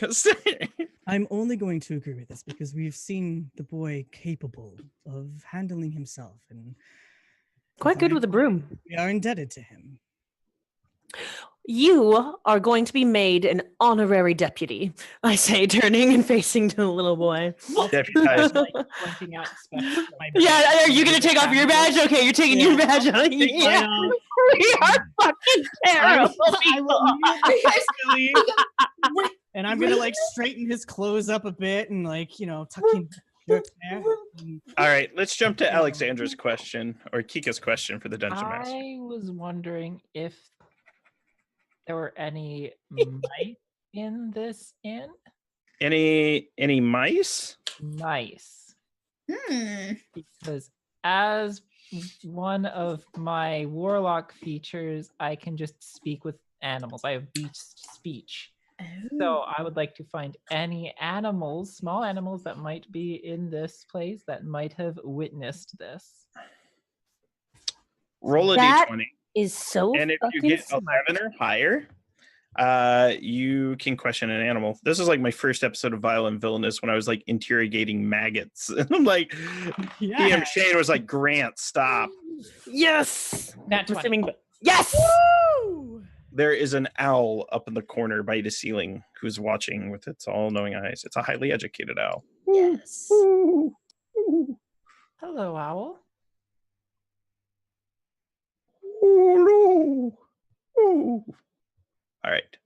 Are you I'm going to engage in conversation with this owl. So you guys come just here see, often? like, see me turn to this What- owl in the corner and sticks? sort of like start hooting at it.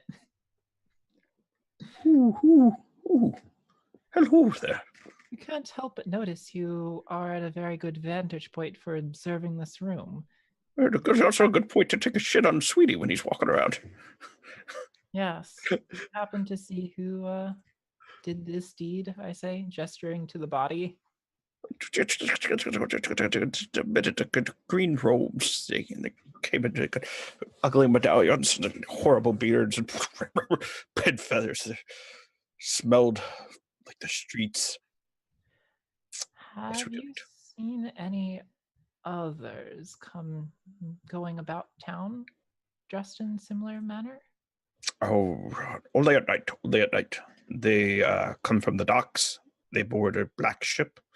They sail off into the sea, and then they come back at night. Then they walk slowly, quietly. Thank you very much. De nada. Daytona. That's a little Espanol that us elves speak. This owl speaks Espanol. That was like whether it's like, all right, I'm going to speak to them in Undercommon, and I was like, bonjour. Yeah, right. Did you just talk to that owl? What? Owl. You talked to it. Well, of course, everybody in my church can speak to animals of all sorts. That's amazing. What did he say? He actually was very helpful. He informed me of individuals dressed such as our assassins coming from a black ship at the docks at night. Oh, I do hate the sea. I'm not particularly fond of water either. Yes, it's very Unless you live in Driftchappel, it's filled with waterways. Right. I didn't say I enjoyed the town. You're like, housing's cheap. I'd prefer to. I work in Oubliette, but I live in Driftchappel, and you moonlight at night. Yeah, I can mute it. Well, I checked my flashy new badge again. Adjust it. So, what do I do now? I'm still gonna be able to sweep chimneys. Yes. Oh, absolutely. This will not interfere with your regular duties in any way. But because you're part of an ongoing investigation, you do have to stay with us until it's completed. It's the law. Oh. Well, I don't usually obey the law. As an honorary deputy, you shouldn't admit things like that. Oh, I'm sorry. I didn't know honorary deputies could lie. I am a firm upholder of the church and the law. As of Absolutely. becoming an I honorary believe deputy, this young you are. man. So what now? Do we go to the docks? So, yeah, I have a question. So you can go to the docks and search for the black ship. You can go to the scene of the crime where the Warforged are standing guard. You can attempt to head off in the direction that Billy O'Neill might have seen Albert Whitewhittle run. Okay. You can question people at the church, but now it's up to you. You get to point crawl this and decide where to go. I think that as an honorary deputy, you should go on a stakeout. But by myself? Absolutely not. We'll be right beside you the whole time. You just won't be able to see us. You're going to stick her in a van down on 47th Street for the next 10 weeks, and that's the campaign. All right, spring for the Mickey D's. You fly, I buy. Just lock the kid in a van every time. Man, Grant, that phrase brings back a lot of memories. Wow. I'm just saying. 4 in the morning, we've run 13 calls. Yeah. Drive, you fly, I buy. All right, I'll get the All you have to do is walk down the streets, in the middle of the streets, singing. You do have quite a lovely voice. I It's heard you. beautiful. Yeah. So And- I'm going to call to Throck real quick. Finish your line, and then Throck, if we could take 5 minutes to be adults for a second. Yeah. Bio, if you don't mind. Yeah, and if there's any giveaways or anything, I know you've got your own schedule, but yeah. Cool. Yes, all you need to do is walk down the streets, and us, we'll be alongside. This is very standard basic training. Every deputy goes through this. Oh. Well, if I'm going to be an honorary deputy, I have to do what all the other deputies have done when I get back from this bio break. She reaches out very gently and like touches your cheek. You are so precious. That's Yeah, I was going to say, as a teenage boy is what to do, he pulls away very quickly. yeah. Depends on the teenage boy. So Are you the third born in your family by any chance? I got no family. At least not that I know of. if this ends with Calithra adopting Billy O'Neill. No, Lotha actually sacrifices third-born males. So. Oh. No big deal. Yeah, I mean, it's fine. It's totally normal behavior from my partner. Asking every child if they're the third born. So right about now, let's go ahead and take 5, and we will BRB to continue. A dark and stormy night within the shadows of Driftchappel. All right, let's transition. Woo! Okay, so now you can only hear and see me as the Be Right Back screen is back.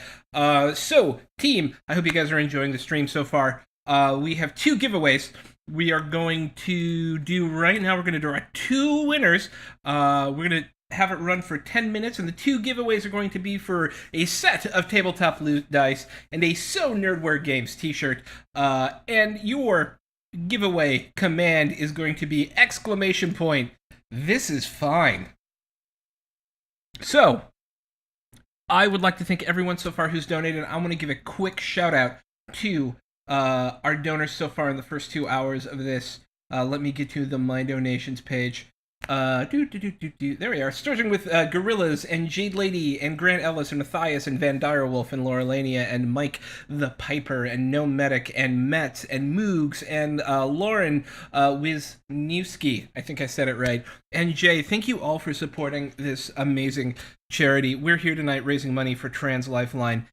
Trans Lifeline provides microgrants to folks going through transition and a crisis text or a crisis line that's peer staffed by members of the trans community for members of the trans community. In fact, Trans Lifeline is a trans-led organization, and anything we can do to help provide visibility for this movement and for these people, I think, is important.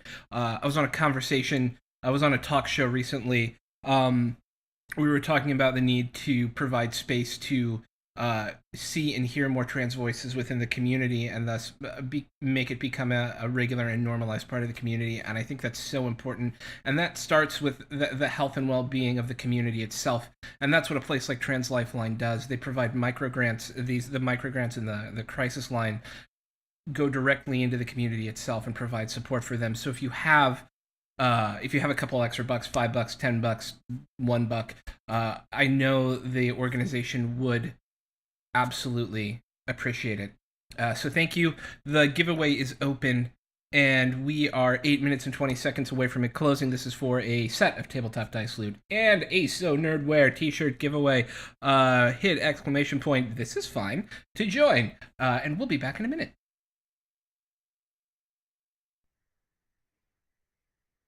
I gotta get to the right thing, though. Do that. Okay, there we go.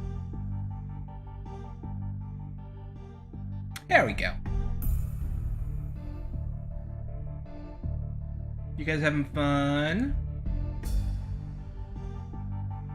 Oh, you're all muted. Y'all muted. Yeah, I was like, wait, are we off? No. Yeah. Oh, I'm just talking now. Yeah. Yeah, no, this is fantastic. Thank you for allowing us to play on here. Now, 100%. Do you work for Trans? No. Lifeline? Nope.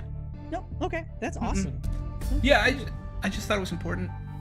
Yeah. Yeah. No, I appreciate that. It's amazing to see to allies, and apparently audio is live. So hi, thank you. Oh, is it? Oh gosh. You know, Oh yeah, we're everybody. oh yeah, we're.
You're on Pacific time? Wait, it's 7 o'clock right now for me, so isn't I think if it's a Hi. 8:30. Hi. Hello. Hey, everybody. When last we left our intrepid heroes, they were having a conversation with Horatio, the highly educated owl. They had learned of a black ship that sets sail into the Furious Sea nightly, or daily, and returns at night. And alas, the party is deciding where to go next: to investigate the scene of the crime, to pursue Albert Whitewhittle directly, or to get drunk here in this bar, have swap stories about the good old days. Billy is old enough to have a drink now, right? That said, I think we've decided that we're going to use the child for bait. She's going to Yes. sing down the streets to see if we can get any of them to attack her. But And first, we have to deputize this owl. yeah.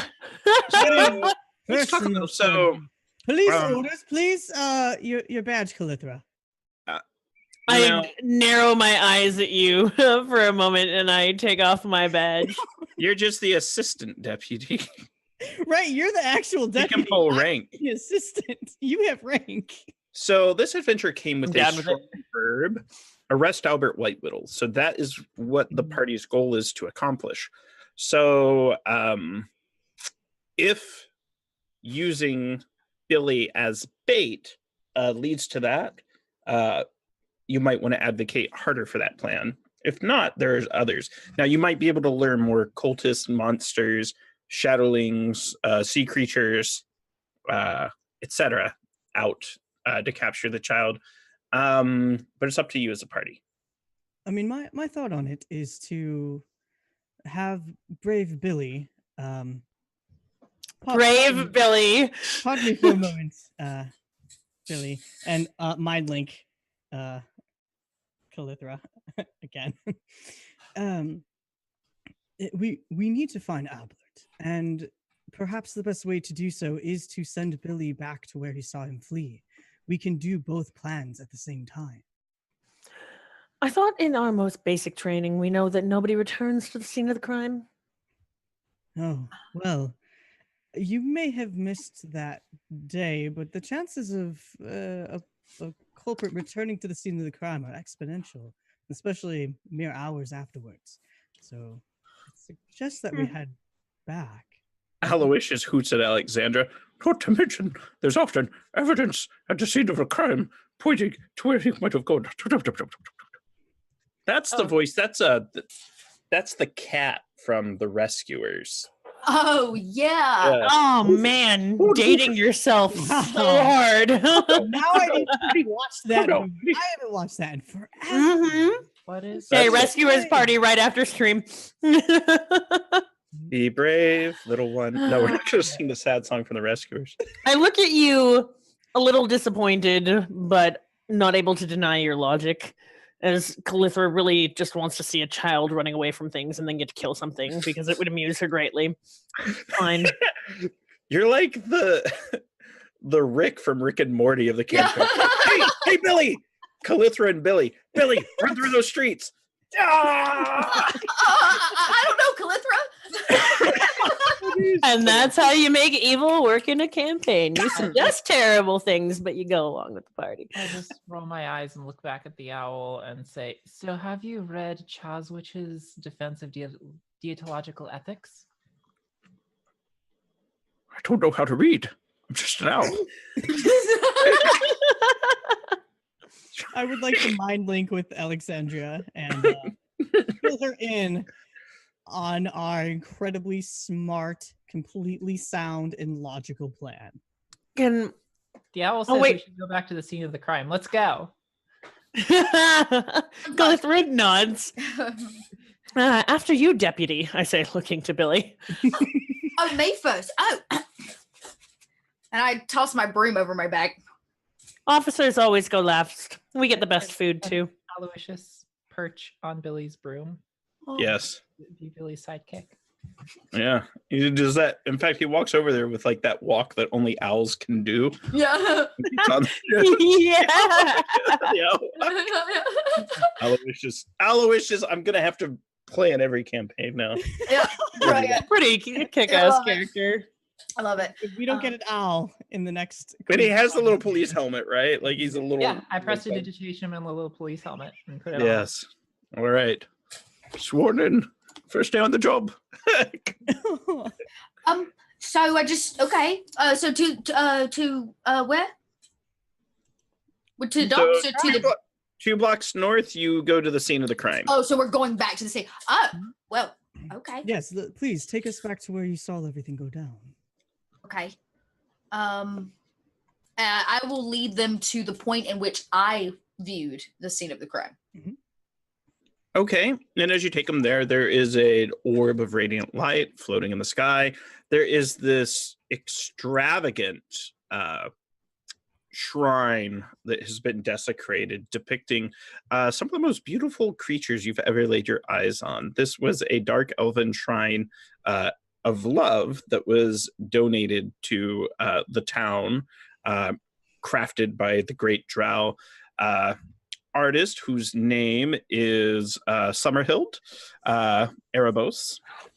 And I look at the statue and I move my eyes and get the statue to watch me, and I'm just like, this has always bothered me. Right, and the thing is, it doesn't just always watch you. Like, its eyebrows go up and down too as you move your eyes with it. Praise loss. because it senses the inherent love in your heart. I look slowly over my shoulder. I give her a smile that makes like one of those smiles where you can't really tell if I'm joking or not. Insight? No.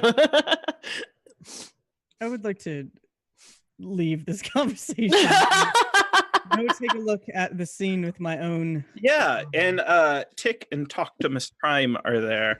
Toctimus comes up. Gentle bots. Henry, as we know. Sorry. Billy runs over and goes, "I'm Billy. It is nice to meet you." This is Deputy Billy. Intern Deputy Billy. I thought I was honorary. You're both. Right, Volsage. Both. And brave and bold and brash. See, if you're an intern, you can get college credit. The pale form of Pelias is strewn about. He appears to have been running north and was approached from the south. You can all clearly see that there are muddy tracks that came, stopped. It looks like there was a kerfluffle around him and then continued to run to the north. You know this because the Warforged have cast magic to prevent the rain. You can see they placed like a wall of course above where the rain would hit to try to preserve the scene of the crime. When Billy sees that like it's clear, the path is like clearly laid out, he's a bard for Pete's sake, so he starts performing what he saw. Like feet, like feet in the footprint kind of a thing, and he's like, oh, and he was like running this way, and then he stopped and was like, no, and the guy was like, no, and the woman was like, yeah, and he rolls a performance to tell them what happened. While she's doing that, I'm not paying any attention whatsoever. I'd like to see if there's anybody watching us in the area. So it's safe to say Billy humperdinks the whole thing. That was a mighty blow. Yeah, exactly. So Aloysius goes, Kid's got a bit of spunk and spirit in it. Also, I want everyone in the party to get a point of inspiration for playing in character so far for the first half of the adventure and not breaking it. So I mean, I was dead for the first half of the adventure, so that's fucking easy. But you didn't get up out of your seat. That is true. Drinking the good stuff. In fact, I was so worried after you found Sweetie dead, you'd be like, I guess the bar's ours now. Let's wait. We'll just hang out. Alas. So you act out everything that you saw. The 2 people came up. One was a woman. They attacked him and he fell. And then they fled to the north. And you can see the tracks. And there are clearly 2 tracks. But it's hard to tell. it's hard to tell without further investigation if the two people Billy reported seeing were in fact a man and a woman.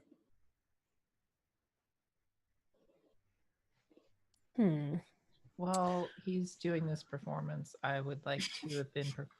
Is the body there? Yes. I would like to have been performing last rites. I'm trying to for see if what? anyone is watching us and how astutely they're watching us. You notice in one of the dingy row houses to the western side of the street, there is the silhouette of a man and a woman watching backlit by the lamps.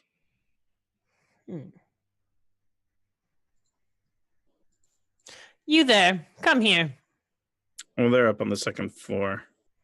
When you say that, they disappear inside. I'm gonna go into their house and question them. The front door's locked. Do you want to force entry or try to pick it? I don't have any tools to pick stuff with. What's your strength? You could always bash it open. I'd like to try the civil thing to do as I'm a police officer first, and I'm going to knock. As hard as you can. Sorry. I've had the police come into my house a few times. No, I haven't as well. I'm going to do what I believe police officers should do when they're behaving appropriately. And I'm going to, this is the police. Please Throw Belly through the comply. window. Sorry. There's a boy in your house. We must retrieve him. All right, so you knock. I have a warrant. I do not have a warrant. I was going to say, make a deception check. I'm going to use my inspiration to make it independent. It's my inspiration. All right. What a waste. 16. All right. They go, a warrant for what? What are the charges? To speak to any and all witnesses in the area. Warrants are not just limited to looking and inspecting things. It also means that you have to comply with Do the law. not cite the law to me. I wrote it. And a local magistrate opens the door. Well, then why did you ask me what it was for? Why? I didn't commit any crime. And what gives you the right to search my home? You're a magistrate. You should be doing everything you can to uphold the law. Alexandra, Henry, and Calithra all know this magistrate. His name is Hepiclose. Hepiclose or Hepiclose? Hepa close. Hepiclose. Hepiclose. He in fact it's Lord Hepiclose. And he has there's a woman with him who is not his wife.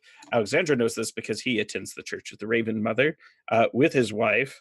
And she's over there probably praying for the evening mass. You know, there is a religious ceremony that takes place most nights, and his wife is most likely over there. And Alexandra would be over there if she wasn't assisting the officers. But he is here. And he's your cousin, I presume. I say, giving him like a really stern but she goes, look. "That's disgusting." And he goes, "Yes." Yes. "I ain't no kin to you," she says. He's like, So, That- magistrate, it is a pleasure to see you again, she says, trying to take a different tactic. And you are looking as magistratey as ever, might I say. Oh my god. if the pants fit, I wear them. I'm just gonna give the magistrate, like, after the lady talks, I'm just gonna give him like a really disappointed look and just like this of all the people. Josephine is an excellent companion. I'm the best. You both are really what inspire me to do my work day to day. And without you, I don't know how I would be able to get by. It's one of the I'm reasons. what they call a Driftchappel 10. Aloysius goes on a scale of 20. You're both very magnanimous, wonderful people. Could you please tell us what you saw tonight?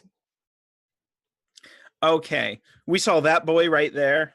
the dirty one. Our honorary deputy, yes. Before we got here. We saw him, and he was lurking about like he always does, lifting coin off of passerbys. And I look down to our little deputy. Then that man got and I wink at her approvingly. And then that man over there, that dead one, he had a family too. He was a family man. Aren't we all? Kids are going to grow up without their father. Thank goodness they have the church to guide them.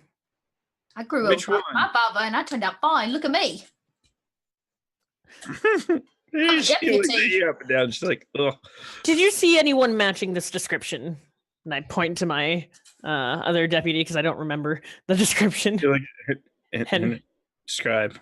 I describe it in the green cloaks. Yeah, the cloaks. Oh, those guys. Yeah. Well, you've got one of those cloaks, don't you? And the magistrate eyes goes as big as saucer plates. He goes, "No, I have no such thing." She's like, "Sure you do, right here in the front closet way." And she opens up and you see a rack of 5 green cloaks. And he's just like, "No," and he closes it. I don't mean to speak out of turn. What church did you say you was a part of? I attend the Church of the Raven Mother with my wife every evening, except tonight, because I have a cold. My cousin has come to comfort me. Oh, that ain't all I gotta do. And it's like Aloysius and I cast Charm Person. Nice. All right. So you're attempting to charm with a wisdom saving throw? Right. Yes. And I'm gonna cast it at 2nd level so I can charm the both of them because they're annoying me. That meets my spell save DC. All right. So, but let's see if old Petunia Josephine. No, she's not charmed. Blessings of Loth upon you for telling the truth. Can I actually roll to see if they're telling the truth? I'm going to rightfully assume they're not, but. Well, your passive insight's probably high enough, but no, you know that she always tells the truth. He is struggling with the truth. He would like to tell the truth, but his life is complicated, and he often lies about simple things that he probably shouldn't lie about. He should just admit that he's unhappy. Wow. That hit way too close to home. I know. Who's watching me? Okay. I just shit got real there. Can I go to him, put my arm around his shoulder, and say, "No, come inside and confess? I mean, since you missed church and I'm already here, I would be happy to do the service here." No. I think you want to, I say, and I would like to cast Friends. Thank you. Real friends don't pressure other friends into confessing. Real friends don't cast magic on other friends. Yeah. Or sharing is caring. I just want them inside where. Not one. You've got a friends on them. Okay. I think we should go inside, so. Oh, yes. Come in. Enjoy the party. We don't want your cold getting worse. No, not at all. As soon as we cross through the door, I go invisible. Whoop. And the little, invisible. I'm going to try to stealth my way through. I'd like to stealth my way through the house and do some searching for things while they keep them entertained. All right, you want to search upstairs or downstairs? Upstairs for sure. You guys are making your way into the parlor. Go ahead and make a stealth with advantage. Being invisible does not prevent your body from casting lights and making noises and things of that nature. However, it is much harder to detect that you're there. There's flickering sconces. Nat 1. But you said with advantage, right? Oh, with advantage at 21. Yeah. All right, yes. I was like, wait, no. I was just like, oh no. Well, and technically we still have Pass Without Trace on this, right? I think that's only 10 minutes. Oh, it's only 10. Okay. And assume that everyone here has the benefits of a short rest as well. Oh, it's 1 hour actually. So okay. Yeah. Can we have gotten hit points from the? You can spend hit dice to get it. Woohoo! Spend some hit die. Come on now. Damn it. Once more. Yeah, well, okay. That's better. Hey! Hey, that's nice for you. That's awesome. I'm gonna burn another one just to max out. Yeah, I want to max out too. Fuck it. Let's do it. I did max out. I did. That Yes. was too low. I keep rolling so low. That's okay. I'm pretty close to maxing out. We'll just say that that's what it is. I got Okay. it. Fine. I'm It's gonna. only wizards that have arcane recovery, right? I can't get back Yeah. to these spells. I believe so. Now, Alexandra, you are taken into the parlor downstairs. It's a nicely furnished room. Beautiful paintings of the Raven Mother, a variety of sacred artifacts that this magistrate are allowed to keep in their home that they have recovered from expeditions down the Withered Road and into ancient religious historical sites. He had been planning to donate them to the church at the time of his passing, but currently they sit in his home. Yes. You are currently in the parlor of the magistrate, Epiclose. Um, There as well. while they're all very busy, and this is a magistrate's home, might I try and find some official like documents that perhaps have been pre-signed? Like, so I can... No, those would be signed in his office. He would not take work home. He separates business and pleasure. Damn, that could have helped me out a lot. He also separates his marriage and pleasure. Well, I'd like to at least check out the closet where we know. Oh, you that want to check the front closet? You can totally do Right, that. There yeah. are 4 heavy green cloaks with silver medallions that have tentacles that seem to belong to the cult of Quatu, the slumbering sea goddess, the writhing. I think we should borrow those. I have And a by feeling these might come in Borrow, handy. I mean permanently borrow. Or for the investigation, yes. Oh, Absolutely. I put one of the cloaks on. In the parlor, does Alexandra have any questions for Mr. Man? So tell me of this Quatu. I am very intrigued. Surely I don't know anything of that. surely you would let an old friend in on a little secret. If I had any secrets to tell you, I would. You know through your passive insight, he is not lying. My wife's the one that belongs to that cult. Oh. It has put a serious strain on our marriage. She has used, in fact, I believe she means your church harm. That's why she goes there so often. She has infiltrated it. Did she leave she left your home before the murder, correct? Yes, Albert Whitewhittle killed a man in the street. It was just Albert Whitewill? That's all I saw. You only saw Albert Whitewhittle. And you were certain that it was him? 100%. I'd recognize that gimp anywhere. Josephine goes, yeah, he's always got that ridiculous walk. The old stink leg. I will put a comforting hand on his shoulder and say, I understand how life can be difficult sometimes. Your sins are forgiven. What sin? I look at... Oh, he ain't done shack up with me yet. He's got to earn it, she says. And it's like, oh. I like her. I like her a lot, yeah. He talks a big game, too. And I think he's all talk. But talk is cheap.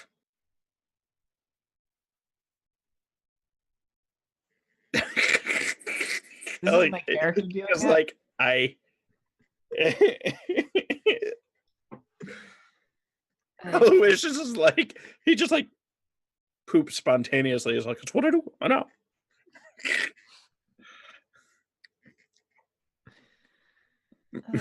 Well, I think this kind of leads us back to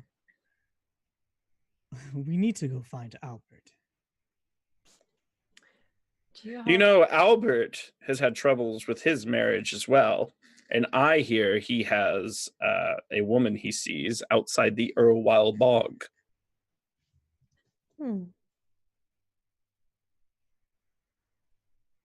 Dog. There's about 6 miles away. Can we get a carriage? I can You could get a summon us carriage or a coach, or you could commandeer iron horses. No. Ooh. I commandeer the horse. Actually, no, I don't. I want a carriage. I don't know anything about riding animals. It's not an animal. It's kind of like a hovercraft shaped like a horse. I could conjure us a phantom steed. I would prefer the phantom steed. Well, Like I Barbie do will get a little bolt of I do black. detest walking places, and it is raining, and poor Billy has been through so much. The least that we can do for Billy is get him a carriage or a Thank you, guys. horse. Master Billy.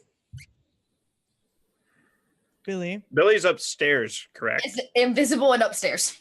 Okay. Where did Billy go? Billy? You Son of see, Did you lose the kid? I'd look back and say Billy is most likely waiting for us outside. 1 It second. would be rude for him to enter another person's house without their permission. Obviously, we have special permission because we are with the police and the church. But Billy, being a good boy, would be waiting outside. Can I guess I need to roll. Is it? Well, here's no. You don't have to roll anything until. Okay. We Okay. So here's some things you observe. One, it is very clear that the Mr. and Mrs. Magistrate are sleeping in separate rooms. It does look as if Hepiclos had been planning a romantic evening that had not been going very well. Okay. It's very clear that he had intentions, but Josephine was more interested in the murder outside than Of course. His ridiculous poetry that he wrote, which his friends ask him to read, not because they like it, but to make fun of him reading it. I see. Yes, he's an open micer. In fact, the bard knows it. Magistrate Hepiclos is an open micer here in Driftchappel. And now to read of the dark sea. My life is like the dark sea. My heart darker. yeah. It gets really bad, really, really bad poetry. And he had created some of that. There's a massive portrait of him on the wall, and he's just like, that's the expression. And also, that's in his room. Do you want to check Okay. his wife's room? I do. Roll 1d20. Okay. Just a flat D20? Straight 20. Oh, did it not roll? No, but I can see this little There we go. D20. 11. An 11. Ooh. All right. As you step into the room and you start to look through her things, your eyes meet the eyes, the dark, dead eyes of a porcelain doll that is sitting on a shelf. However, its colors look inverted. Its skin is obsidian. Its eyes are white. And you have seen too much, and your wisdom score is permanently reduced by 1. Oh, shit! And you are hearing discordant sounds creeping through your brain. Oi! So does that mean I probably did not hear her yelling at me from downstairs? Like her hint to go outside? You're Or do I starting hear to hear that now. Okay. It's starting, this is slightly flashback, and now you're hearing the sound. Are there cases on the pillows? Yes, there are. Can I steal a pillowcase? I'd like to black bag that terrifying doll. Tie it up. Pull another d20. Oh man. Oh, I'm gonna take advantage on this one. Ha! I have 2 advantages to use. Well, okay, that's really. There is no advantage. This is not a skill check. Oh well, then This I rolled is a 3. madness effect because Well, you're no, acting. I rolled a 3 then. Okay, yeah. So a This is thunderous drone is starting delightful. to fill your ears, and for the next 3 minutes, you are completely deafened. And a thunderous drone is just filling up your brain. You do have the doll bagged now. This is great. We gave the crazy fucking now deaf kid a badge. And Dot, as you turn, while being disoriented by the deafening sound, you pick something out of the corner of your eye. Do you turn to see it? Oh God. I'm sure as a 10-year-old boy, I would in fact turn to look it right in the eyes. Nat 20. So this shadow creature that has emerged from the wall with this long claws swipes and claws and hits your throat for 10 points of slashing damage. Roll initiative. I'm invisible too. Okay, hang on. Let me take that damage and then I'll I guess I'm going to run like a little scared baby. Really nailing it.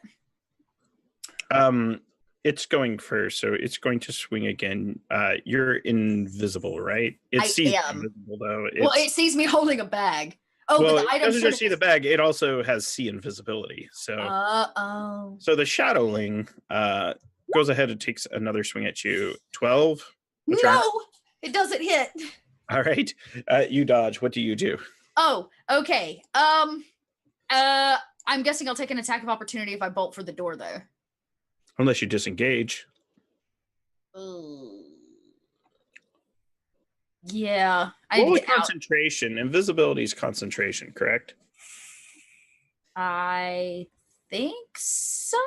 It is a concentration. I don't know how it works. Yeah, so the concentration usually works. It's a lasts for a period of time, I believe. Let me just quick. But also, when you take damage, you have to make a concentration throw. Yes, the spell ends for the target that attacks or casts a spell. It's basically what it says. Yeah, but I gotta maintain the actual concentration on it because you've taken damage. Okay, yeah. So how do I roll a concentration? It's just a 20 plus my constitution? Yes. That's what I thought. Okay. Well, gang. The invisibility drops. You are now visible. And do you disengage? Do you run away and take an attack of opportunity? What do you do? This is a really, really good question. Okay, the first thing I do is broom it. Yeah, well, I was about to say broom it. Okay, the first thing I'm gonna do is yell really loud. Ah! Just so everybody in the house knows that shit is going awry upstairs. After that, no. Just means like another girl. Is there a window? Is there a window? Yes, there is. Okay. Close. Is it? You could. It could be opened as a free action. It could be opened as a free action. Okay. I would like to open window, disengage, and open the window. Does that count as movement or full action? I just need to know. So if I can cast well, that's movement. You can cast invisibility again. Actually, I want to cast Featherfall, and I'm gonna fall right out the window. Featherfall is a reaction you can do. Oh, okay. Can she jump out the window and then react to jumping out? Yeah, the window? that's how reaction is triggered by any event that would cause the reaction stated in the spell. So you can react to the fall. Yeah, so while I plan to do that, I'll just kind of be like, sack and all, and just cast a Featherfall on myself to get outside very quickly. All right. That you do, and you fall like a feather. This shadowling, which is kind of floating in midair, floats right out the window after you and goes down. I believe I was standing by the door, so would I have heard the window open above me? One, you heard the scream. Mm-hmm. Two, I'm just trying to decide whether my character would run into the house or if she would hear the window and then stay where she is. One, you wouldn't hear the window. Two, you wouldn't hear the fall. It is raining heavily outside, and there's a conversation going on in the room. In that case, I will begin running upstairs. Yes. Do the scream. Sword drawn, split. Upstairs, you see the window's been open. Billy's nowhere to be seen. Now, Billy, this creature begins to dissipate in the heavy rain as it's trying to get you, and it kind of lurks back into the shadows. And you see there's like a mob of these creatures in the shadows, and they're watching with dark little misty eyes as they kind of creep into an alleyway. I'm gonna run out to the window, like hands on it, and like poke my you head see out and Billy look down. below. Billy looks fine. What are you screaming for? The magistrate comes up and he has like a cane and he's ready to attack. He's like, intruders in my own home. And Robbers! I probably talk way too loud because I'm still deaf.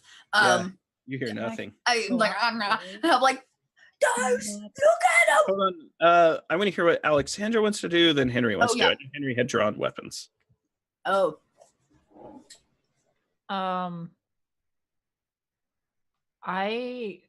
I think my character, when hearing things go on upstairs and see everyone else go up ahead, she probably would have actually gone outside to cover the windows. So you would have stepped outside to check. Yeah. Okay, that makes sense. As you step outside, you see Billy there, kind of in a panic, speaking very loudly, And pointing? an accusing finger at the alleys. And do I see anything down the alleys? Keep in mind. No, but you know dark things often manifest and wait to strike those that wander them alone. I have dark vision. Yeah. Okay. So it counts as like a dimly lit area. It's black and white. Okay. But even still, there are gaslit lamps as well. These shadow things are creeping into holes and walls and things like that. They're trying to keep a low profile because they failed to capture Billy. I'm probably going to cast light on a coin and throw it down the alley. You hear shrieks and hear scattering, and it's kind of like a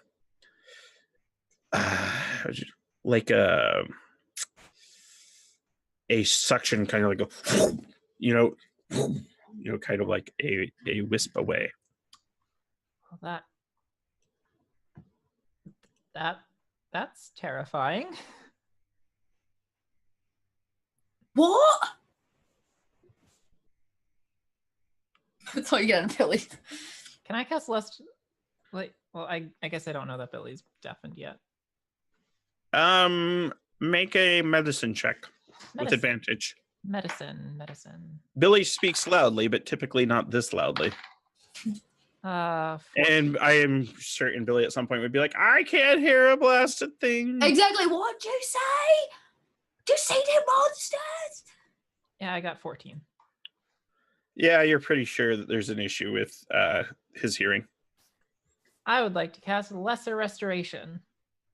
You do that, and Billy can now hear again. No. Whoa. Mwah. By the grace of the Raven Lord, the Raven Mother, you are healed. Well, thank you kindly, because there was things that was in my head. I could hear them. They were talking to me. I put the doll in a sack, and then the shadowy figure, he came out of nowhere, and he just started. He almost slit my throat. The magistrate's like, it's another Raven Mother Miss Miracle. Sorry. Calithra's eyes narrow slightly. Oh, that's right. It is Raven Mother Mess. Yes, that's why they're having the Raven Mother Mass down at the church. Yes, the Raven Mother Miss Mass. I will give Billy 5 hit points. Oh, yes. Oh, thank you very much. Kind of holds his throat where he tried to slice it open. I hold the bag up again and go, it's so scary.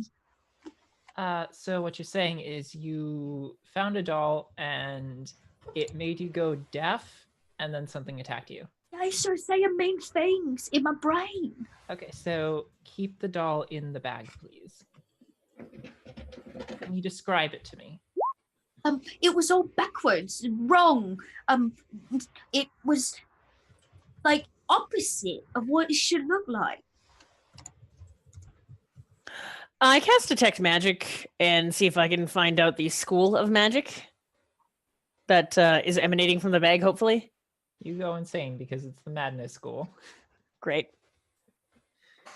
I'm ready. So, you know that this is an effect of gloam, which is a dark energy. Speaking of dark energies, I got bounced everywhere. Our cameras are destroyed now, Riddy. You've ruined everything. A creature of exquisite beauty and fine craftsmanship appears.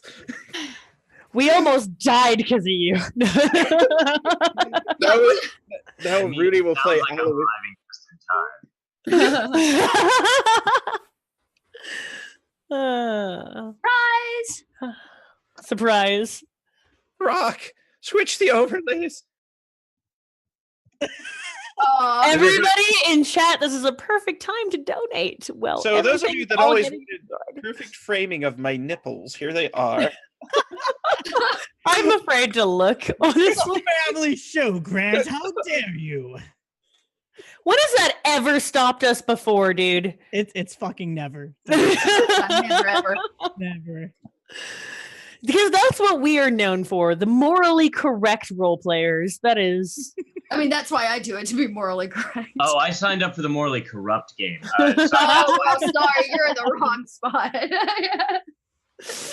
That's next door.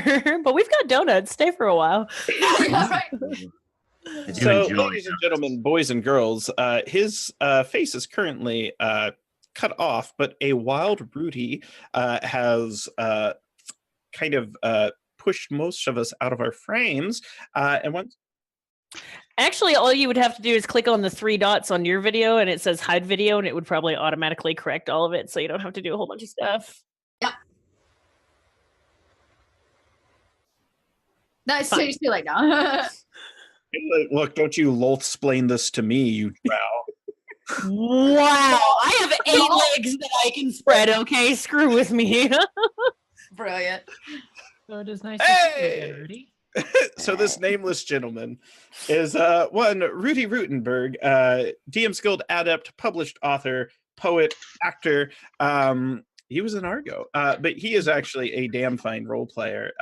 I remember watching him on an Encounter roleplay meat grinder game, and he took everything that Encounter will threw at him on the chin, and then even hit back with a few punches. How you doing, Rudy? I'm doing good. As I recall, I ended up taking the quest item and having to disappear with it. There was no recovering from that for anybody else. Everybody else literally got me because I had to dip out. So that's interesting. No ominous feelings for anybody, right? Nobody's got that. I'm gonna put an honorary dice in dice jail for you because you were late. It's Sure. All is better now. So Hi, chat. Hey, chat. Chat's been happening tonight. The donations have been plenty. So far, we have raised $1,225 for Lifeline.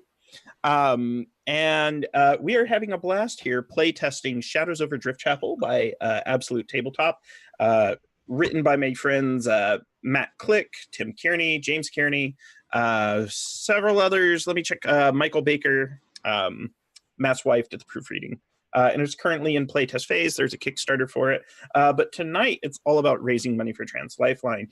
Obviously, if you are familiar with Dungeons & Dragons in 2018 and earlier, you should be familiar with Rudy. If you're not familiar with Rudy, why don't you go ahead and introduce yourself for our audience? For all those people that play Blades in the Dark. Blades in the Dark. I am Rudy Rutenberg. I am, like Grant said, a guild adept. I am a professional dungeon master for D&D. I am the co-designer for Eberron 5th edition. And tonight I will be playing the Artificer that none of you get to play with yet. And we're going to be having a good time raising some money for Trans Life, which makes me very happy. And we will, to fill you in on what's happened so far, our party is made up of a combination of deputies, constables, members of the Order of the Ebon Storm. and they have one informant and one witness to a murder that happened earlier in the evening. While questioning the witness in a safe house, they were ambushed by members of the cult of the slumbering sea goddess. After surviving the attack and recovering, they decided it would be a good opportunity to investigate the scene of the crime. Where there they found two Warforged deputies, Tick and Toctimus Prime. While investigating the scene, they noticed they were being watched by a pair of he said it. No, that's he's like, I'm the co-designer of 5th edition Eberron, and Grant Ellis. No, I'm into those. I think they're great. I mean, I apologize just outright because it's hot in my office. I just got done running another game. That's what I was like. And so I'm not in my best in tie as usual. They're sitting right here, just so everybody knows. Like I have. The prop pieces are there. Yeah. We dig it. We did. Oh, yes. Yes. Very nice. If you haven't. I'm so happy and not at all jealous. It was Rudy's a expensive resident and custom made, so it's not like it was, So happy and not at all jealous. And I want everyone to know this is the stream where the tie comes off. Ooh, yeah, that makes us more special, actually. Since you're Yes. late, you have to donate. Dungeons Yeah. After Dark indeed. So Donate. yeah, let's get some donating. If you donate another $50, the shirt comes off. I'm just kidding. It's And not if you enough don't, that I will go Grant's ahead. shirt comes off. That's our Patreon stream, which comes later. That's the Grant Ellis 18 and up Patreon. It's like, and then Grant shirt comes off. But this is a good opportunity to introduce another character. So Billy, the chimney sweep witness, had escaped a shadowling, a dark creature of the night that attempted to slit his throat. He jumped out a window, casted Featherfall, escaped the creatures, and the party is kind of gathered upstairs and outside. But this is a good opportunity for Deputy Charsoul, the Tiefling Artificer, has been sent in with reinforcements. Now, we're going to rule that Charsoul is the coachman, meaning you have ordered a carriage. Charsoul's coming up on the carriage and is like, look, he's kind of like the wheelman if we were stunt drivers. I want to be hanging off the side. Go ahead and Nice. describe Charsoul to us in the audience as you approach in this police officer's carriage here in the mean streets of Driftchappel. Okay, so Charsoul is a tiefling. I have a long, like kind of duster style trench coat, and it, even when as it flutters kind of in the wind, you can see that it actually has multi layers to it. And under the first set of layers, as that whips up violently behind me in the wind, you can kind of make out the pale shape of coiled wings tucked underneath it. And in one arm, I am hanging on to the light post that would be, now the AC kicks on. 1 second. Everybody, quick costume change. So it's like, So as the light, as I'm holding onto the light onto the side, it kind of like casting this glow over my bluish, but with red accented, where the dark circles under my eyes would be, they're just blood red. The dark blue of my skin, making it almost a bruised purple coloring. And then in the right hand, hanging off the side, you can see my boomstick, which looks like a large didgeridoo with runes moving its way up and down. It's the long stem of it. and with that, Charsoul, a deputy of the Order of the Ebon Storm, is on the scene. Now, you have evidence that Albert Whitewhittle, the suspected and alleged murderer of one Pelias, whose body is still unceremoniously plopped in front of that shattered Dark Elven love shrine, he has fled to the north to the Withered Road, most likely headed to the Urwile Bog, where he has a maid he courts. The two Warforged deputies are like, Charsol has rolled out. Rather, yes, Alexandra. It's not unceremoniously. I performed last. Oh yeah, rites. yeah, yeah. You performed last rites for a member of a different church. I get that. No, so it Oh, has you been said very my church. ceremoniously. You said. Pelias Right. was stealing from his church and giving to yours. He was an ally. Yes. But yeah, you performed last rites. He's not unceremoniously. In fact, he looks beautiful, calm, peaceful, almost alive, as if he could be sleeping. So I apologize for disrupting the fiction of the world. So Toctimus Prime and Tick are like, he has come, your carriage awaits. I thought that both of their names ended with Prime. I thought it was Tictimus Prime and Toctimus No, Prime. no, but that would be great. Tictimus Prime and Toctimus Prime. I could do better than that. I would see. I think you did perfect. Warforge, form Devastator. I was a Voltron kid. I was all the 80s shows kids. I was gonna say I was right in there. Yep. It's like I wrote a pilot that aired on Canadian TV called Legend of the Dinosaurs, and like it's like, and you get the swords and you control dinosaurs. Oh my god! I'm Love from that. Canada, and I know that. Oh, I'm sad So, now. The Warforge, they have announced your carriage has arrived, and you can fill Charsol in character. Introduce him. Steed. Yes, Were we aware that we were supposed to be meeting with this character, or is it just someone who's striding on up who's like, I'm fucking here? he's a member, he's a deputy, and we assumed here's what we're going to do. We're going to do a little Monty Cook sometime later. We assume that you have the Phantom Steed and the carriage. And those of you that just want to cast Run Like the Wind, by all means. Who's usually in charge? It would be Calithra. All right. So as the thing rolls up, like I'll kind of hop off on the side and be like, "Oh, Calithra, you can breathe easy. I'm here now." And perfectly on time, just as always. Thank you so much. I arrived precisely after my nap. I'm well aware of you. This is Honorary Deputy Billy, who is going to assist us in this investigation.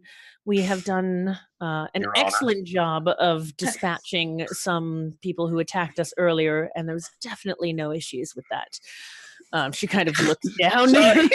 Toctimus Prime's like, another child to use as bait, just as we use Spike and Sparkplug back in our series. Sorry. Wait, We're what? not- You use children as bait? We would never It do was the such a 80s. thing. No, brave Billy, of course not. No, you are We- definitely not bait. You're an honorary deputy going through basic training, and this is another one of your officers here to assist you. In fact, he Oh. has special training to help us with this.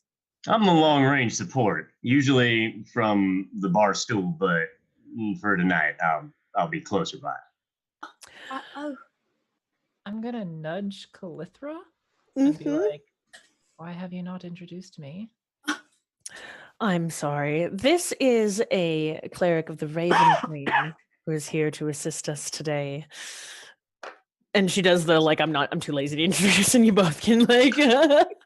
Gonna step forward and curtsy and say, "May the blessings of the Raven Queen shine upon you, And the blessings of Loth. whoever that is." I tip my horns to you. How? No. I tip my horn to you. Like I didn't poke you.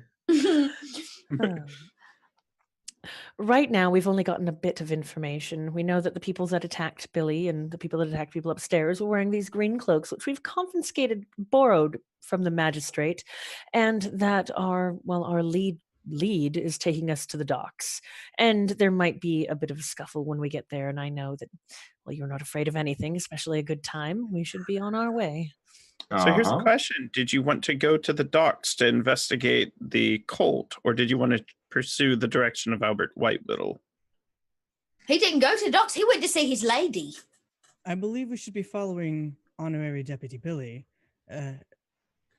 This is a murder on the run. Our orders were to capture Albert. Yes, let's follow the instructions of the child.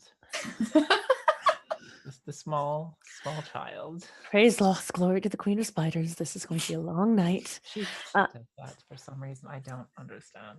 All right. We are going to honor honorary deputy and do our job for once. And what are we gonna do with this? And he holds the bag up with the terrifying doll that has recently We're going been. to not open that because we do not want curses to fall upon us. You can give that to me, darling. I reach out my What's hand. in the sack? Do you want to take a look? Don't look at it; it'll make you go Yes. deaf. It's a scary doll. What did my detect magic reveal about it? That it is a gloam touched, a dark, menacing power, most likely emanating from the slumbering sea goddess Katu, who sleeps beneath the furious sea. Her corruption is poisoning the entire barony, and it is causing touches of madness to things. I tie it to my belt very securely at the top. Perhaps you should just give it to Tick or Talk. Let them hold it for now. The magistrate sticks his head outside. Excuse me, do you have my property? Of course not. Nope, not us. As you're I just wearing- got it. We How long does that friend spell last? Josephine recognizes Charsoul immediately. Oh, he handsome. Sorry, this is Oh, his wife. yeah. Yeah, okay, sticks in the magistrate kind of like pulls her back and it goes, magistrate, we were fortunate to locate an object bearing a great curse upon your presence. I shake the bag scarily in his direction. He says, so you went into my wife's room and touched my wife's things? No. Where was it? Yeah. It wasn't like last in time. your near the yeah, it was the toilet. It was under the kitchen, under the bathroom sink. It's true. I seen it with my own eyes. The cabinet. Lady. We don't have a bathroom. We shit in the streets. Sorry. No, yeah. I mean, Sorry, magistrate shitting in the streets? No, Things it's are a really metaphor, low for everybody. From what I understand. Excuse me, magistrate, great to see you again. I assure you that nothing like what would have happened last month at our dinner is currently taking place. There's no way that Deputy Praise Law would be about that kind of a behavior, if you know what I mean. I understood. And with that, I'm a bit preoccupied this evening. He looks back at Josephine. Josephine hasn't taken her eyes. She's just kind of like gaga, like, hey. Now I see you again. Both eyes split between Henry and Charsoul, right? They kind of do this thing where they separate Oh, like a Muppet that's being operated incorrectly. And then the magistrate kind of pulls her in, closes the door. I think we should take our leave, whichever way that you want to leave, but we ought to. it is absolutely infuriating and amazing how you can do that. On we go, Billy. Go on. oh, are we riding or are we walking? Well, you're walking. I'm riding. No. You have a Oh. carriage and a steed. Oh, okay. I brought a carriage. It would I be was gonna weird. say, Damn it. Billy will ride like front and center if at all possible on the carriage. He may not be able to steer, driver steer, but he wants to be in the front. I hold my hand out for somebody to bring me into the carriage as my noble background would dictate. Oh, Billy instantly goes, oh, I'm so sorry. Yeah, mm-hmm. And he like puts his hand out to help you in. Thank you. She doesn't say thank you, but I say thank you. And goes in.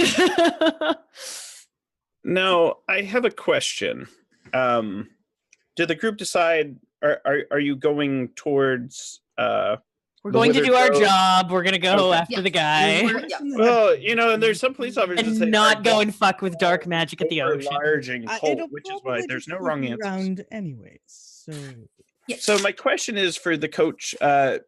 Now, Alexandra, are you on your phantom steed? No, the Phantom Steed's riding along. Okay. Okay. And then, Climbs in the back. You just put it on top of the carriage. so Charsoul, here's the question. Do you want to ride with all haste to try to catch Albert White Whittle head on? Do you want to ride cautiously and attempt to maybe pick up additional clues along the way? Or do you want to ride conservatively, not overly cautious or not overly desperate? Well, knowing that I'm always late to the party, I would assume that Kalthra is handily in charge of what's going on, and she does not like it when I usurp her authority. I tend to let the long-range weaponry that I have do the speaking for me. So I would acquiesce if she were to decide for me. I also would like to search his carriage, knowing that he spends so much time on his bar stool for the likely hidden bottle of booze that's in here, and help myself. All right. There's 47 hidden bottles of booze. I just pull one out of my cloak with my tail and slide it into the window for you. I know you're looking for that. I was, yes. The last It's a time good you had vintage. Enjoy the barrel. I say, looking at Henry, like, don't you dare ruin this for me. With that, Kalithra, did you decide to ride desperately with all haste, conservatively, or overly cautious? I feel like that we should be driving like just conservatively. We don't want to make it look like we're the police on the way chasing after we're somewhere we think people might be. It might be the fastest way to get people to run from us. So go ahead. We can downtime it if you want. Make an animal handling check. And the only reason I'm asking for that is it's essentially to help pace these creatures so they don't take off too quickly, don't lollygag. Kalithra is great with animals. It's great with animals. I was gonna say, ask if I could confer advantage with my you can animals. Okay, I am great with animals. I would also like to point out that these are actually my mechanical Good. We've established iron horses in the setting. Yes. So these we've been calling them the iron horses. You can call them whatever you want. In fact, what I think is you're kind of like the new upstart startup. This is the next gen. These mechanical horses are better than those off-brand things that the other guys sell. So they're just more reliable. I would have left the demonic bag then, as per Henry's suggestion, with Tick and Toctimus Prime. Oh no. Oh no, you left it with them? Is that Faye? Is Faye here? Oh no. No. So right. So you've left it with the Warforged deputies. They're going to submit it to evidence. And with that, you have made off your merry way. It's a long trip to go 6 miles through a heavy downpour down the withered road. However, you have no particular hardship because of the speed at which you are traveling, and you have an expert coachman in Charsel. You come to a split in the road. One continues on towards the Grand Bastion of Oubliette, where the crown sits, and then it breaks off towards the Urwal Bog. However, the road becomes more challenging. You have a choice. You can leave your carriage and the mechanical horses here and continue in on foot, or you can attempt to navigate the bog with the carriage. It's your call. I have an idea. Ooh. I can have my magical phantom steed go on ahead and test the ground. Ooh. Oh. Brilliant. This is going to end up like Artex in the Never-Ending Story, and I'm going to cry. I know, none of us are going to be able to handle it. I can't take that. This is supposed to be a happy event. I will pull wand out of my little satchel and tap it on the side of the carriage, and it will basically, however we want to describe for this setting to be appropriate, either materialize or like pops out of the wand and folds out into Tinser's floating disc. Oh, and nice. The horses, being my mechanical make, have very small, only the most necessary points of contact for the ground. So we will distribute some of the weight across to where they don't have to pull, and will get sunk if possible. You do an excellent job using the arcane arts as well as having the steed to test, and you guys are able to navigate the Earlwile Bog. You see about, it is dark, thunderous, and fog shrouded now. About a third of a football field, so maybe 100 feet or so. You hear shouting, you hear crying, and you see the occasional flicker of what could be a flame. It is mostly covered in enshrouded by the trees. What do you do? And that is a question for the party. How you wish to proceed? Can I ask what the surrounding area around that looks like? It is heavy marshlands. There is every now and then the flash of lightning, and it almost looks like in the sky, a silhouette of a leviathan is kind of soaring through it. However, not down below. The trees are blocking most of the vision. However, every now and then you catch a glint. This fire is definitely arcane in origin. So it's a heavy, just marsh tangled. They probably grow a lot of cranberries or something in there. Heavy, thick brush. Well, Calithra, how would you prefer I support the crew here? Would you like me to help you clear the rooms, or do you want me to set up on the perimeter here? I think the first thing we should do is set up a perimeter, since that fire seems to be arcane in nature. Oh, I look to the kid. I'll stay with Billy. Keep Billy safe.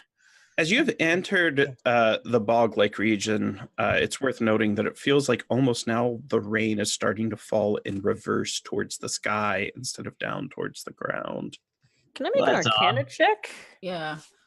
What are you trying to discern? I'm trying to discern if we are in basically a magical perimeter, something that would cause a reverse effect if we go too far into there. Is it going to affect us, our own magic? That would be 11.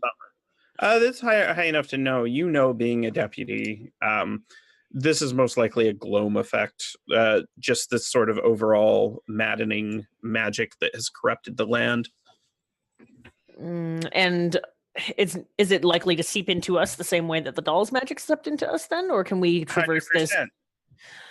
It seeps into all things. We should try to circumvent this if possible. I don't want to get my boots dirty. I'm going to get out of the carriage. I was about to say, I will go. yeah, Billy That's what Calithra has been trying to avoid. I know. Come on. Okay. And I'm on my phantom steed. We set the carriage down and use the floating disc if you don't want to get your boots too dirty. You say as she's already standing in the It's a muck. bit too late I tonight. waited. Yeah. That's all right. That's all right. You can just help me with the dry cleaning later, deputy. I like you, Artificer. Is that a euphemism? What? What's a euphemism? It's when people are actually talking about sex when they're talking about other things. Whoa. That's a double I believe entendre. that's an innuendo. These That's the are one. huge words, and I don't understand none of them. Aloysius the Owl says, it's been a long time for me. Can we change the subject? Billy goes, so are we gonna go see it or go round it? We don't know how far the perimeter could go. One of you can forge a path through, but here's We're what looking you at do. the owl to give us a bird's eye view. That's right, Miss. Oh, I could also you're cast gonna send me in. No, not in. You just fly up Why? and down, You and then can't come talk back to to him. us. Up and down. Right. All right. He kind of owl shoulder dances and then goes off. He's gone for roughly a minute, and he comes back, and his feathers are all bushy. He's like, "There's a fight going on. There's a fight going on. The stone ones and the skinny ones. They're attacking Albert White Widow." Oh no! Oh, we gotta go in. I believe that means we need to go. What Billy's got direction? wolves. Strong. Billy starts towards running. it. I follow Billy. No, God damn it, Billy. Lost, damn it, Billy. Can I ride ahead on my horse and grab Billy and pull him up? Yes, do thank you. Please protect You Billy. pull Billy up, Oh, and must. Billy's now riding in the back, and wrapped around, head nestled between each Oh, I don't care if the child dies. I just want to get paid. The closer that your we salary. make, I'm gonna kind of split from the group and try to stealth. So I'm gonna kind of like slow back. Mm. He's the only one that has. So okay, and here's what I would say. No one's attempting to notice you. They're attempting to kill Albert Whitewiddle on the other side, and you notice that immediately. So I kind of assume you're trying to walk without making too much noise. You're trying to remain mostly in the shadows, have some form of cover. Whatever you find on the other side has no intention of finding you. It has I every want a intention to kill the horse. man on the other side. My But main I- concern is actually keeping up with the phantom steed, so I perhaps am not being so stealthy. And also it's bog, so I imagine that moving it through it is probably difficult terrain. So Yep. I am just hopefully not going to find some sort of like pitfall, and I am just slosh You kinda going slosh, after it's the like horse. horrible Vancouver in the wintertime, right? Yes. Ugh. Can I say that it's a phantom steed, so it sort of blends in with the environment? That's Doesn't acceptable. play? That's exactly. Slosh. Horses are not native to marshes, but with that said, phantom horses might be. Yeah. Especially this kind of marsh. Yeah. So this thing, you come to the clearing. As you pass on, there is a man being strung up by his neck, being hanged, it looks like, getting ready to be executed by a group of people. Three of them are quite squat and stout. Their skin looks like it's been has stone crusted on top of it. They have fiery, bushy beards that kind of jut off in every direction. Then there are very slender ones that have antlered crowns. They are dressed in vines wrapped around their arms. They look like they're wearing gowns patterned like monarch butterflies. These are elves and dwarves, creatures of the wild that have broken off any sort of pact with the world of men and society, and have given into the gloam. They are cannibalistic creatures, and they trap and kill people who travel through the bog. So that you see, but it looks like they're performing a ritual almost on this one they've captured, and it is clearly Albert Whitewiddle himself, the alleged murderer. Wow. And you Has said he- he's about to be He hung? hasn't been strung up yet, though. I Yeah, look is he over. up or is he down? What's going on? No, I said go ahead. Is it taut? Is he being lifted off the ground? They're getting ready to kick things out from under him. He's up there, and he's just like,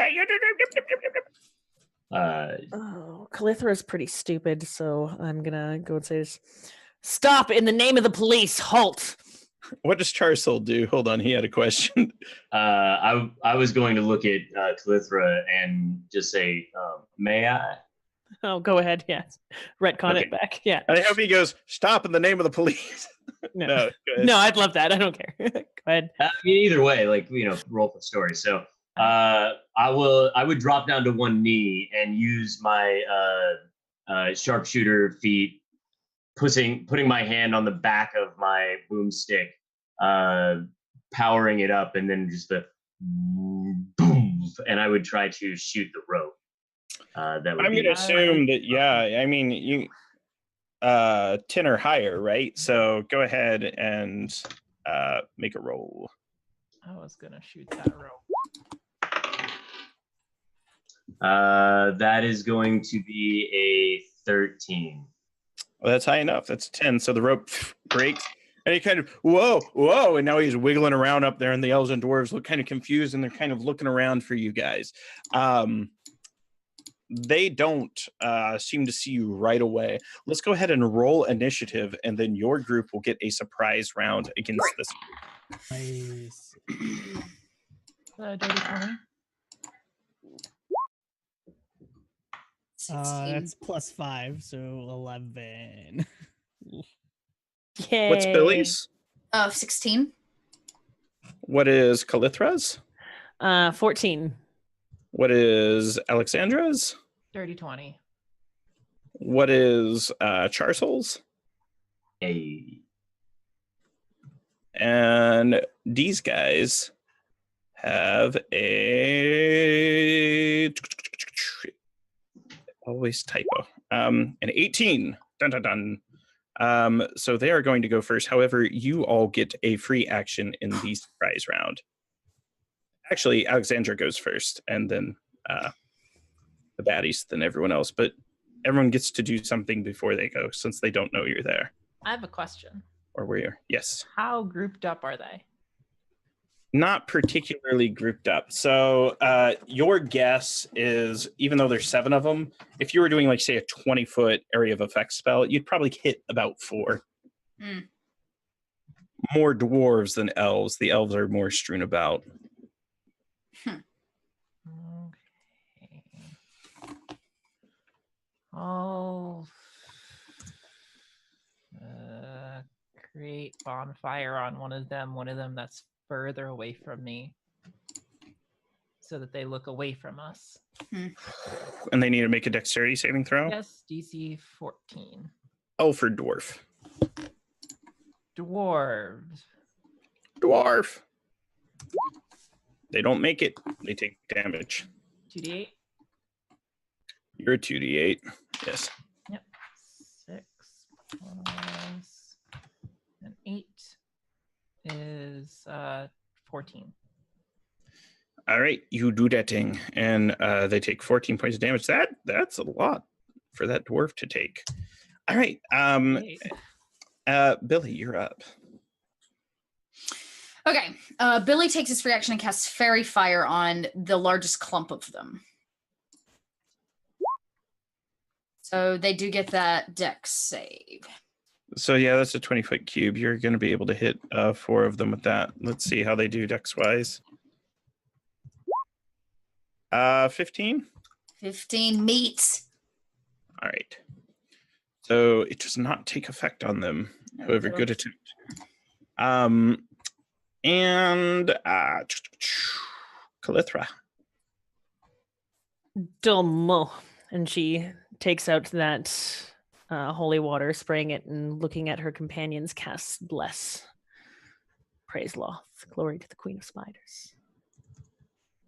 And that will be my action, because I'm going to stay near the guy with the boomstick. And Henry? Well, since we're all kind of keeping far back, I'm not going to go charge in right now. I'll slam my swords down and pull out my longbow, line up, and let go. Fairy Fire. What a delightful spell. Mm-hmm. All right. Then, sorry. Yeah, longbow totally hits. Were you aiming at a dwarf or an elf? Probably elf. Okay. It hits, and it does that much damage to it. With that, the tree they were hanging him to, branches come down as if it was arms in a massive, dark, menacing, gloomy eye begins to open. It is Alexandra's turn. You are muted. I'm going to create bonfire on that tree. You do that thing. Yes, it needs to make a DC 14 dex save. Mm-hmm. So we're at a surprise round now, yeah? Yeah, we're out of surprise. Now we're back in regular initiative. So I'm going to grab a drink real fast. do what you got to do, my friend. Quick question. Oh, no, never mind. Just kidding. I was attacked by a sneasel. Oh, There, no. they are able to sneak 20. up. Dodges out of the bonfire, but there is still fire where it was. Yes, it's starting to burn the tree, and Albert Whitewhittle is like, oh no, because he's like nervous because there's this bonfire beneath him now. The rope was shot. The rope was shot, but he was standing up on a stool. He wasn't hanging yet. He was I getting ready would to be kicked create a out. bonfire under his stool. I would have done it on the tree. He's okay. So there's a tree, and he's attached to the branch. there's a 5-foot cube like bonfire beneath it. There's essentially flames growing up under him. I'm not saying you cast it directly under him, and he's like, "Oh no, it's beneath me, and now I will burn." He's just nervous because there's fire near him, and he's high on wood. That's essentially where he's at. With that said, the baddies are going to go. You notice the dwarves begin to turn to dust. The elves begin to evaporate into mist as the rain is flying up to the sky. Lightning strikes, in the massive eye on the tree departs, and it grows kind of phantasmal arms and legs as it leaps out. And then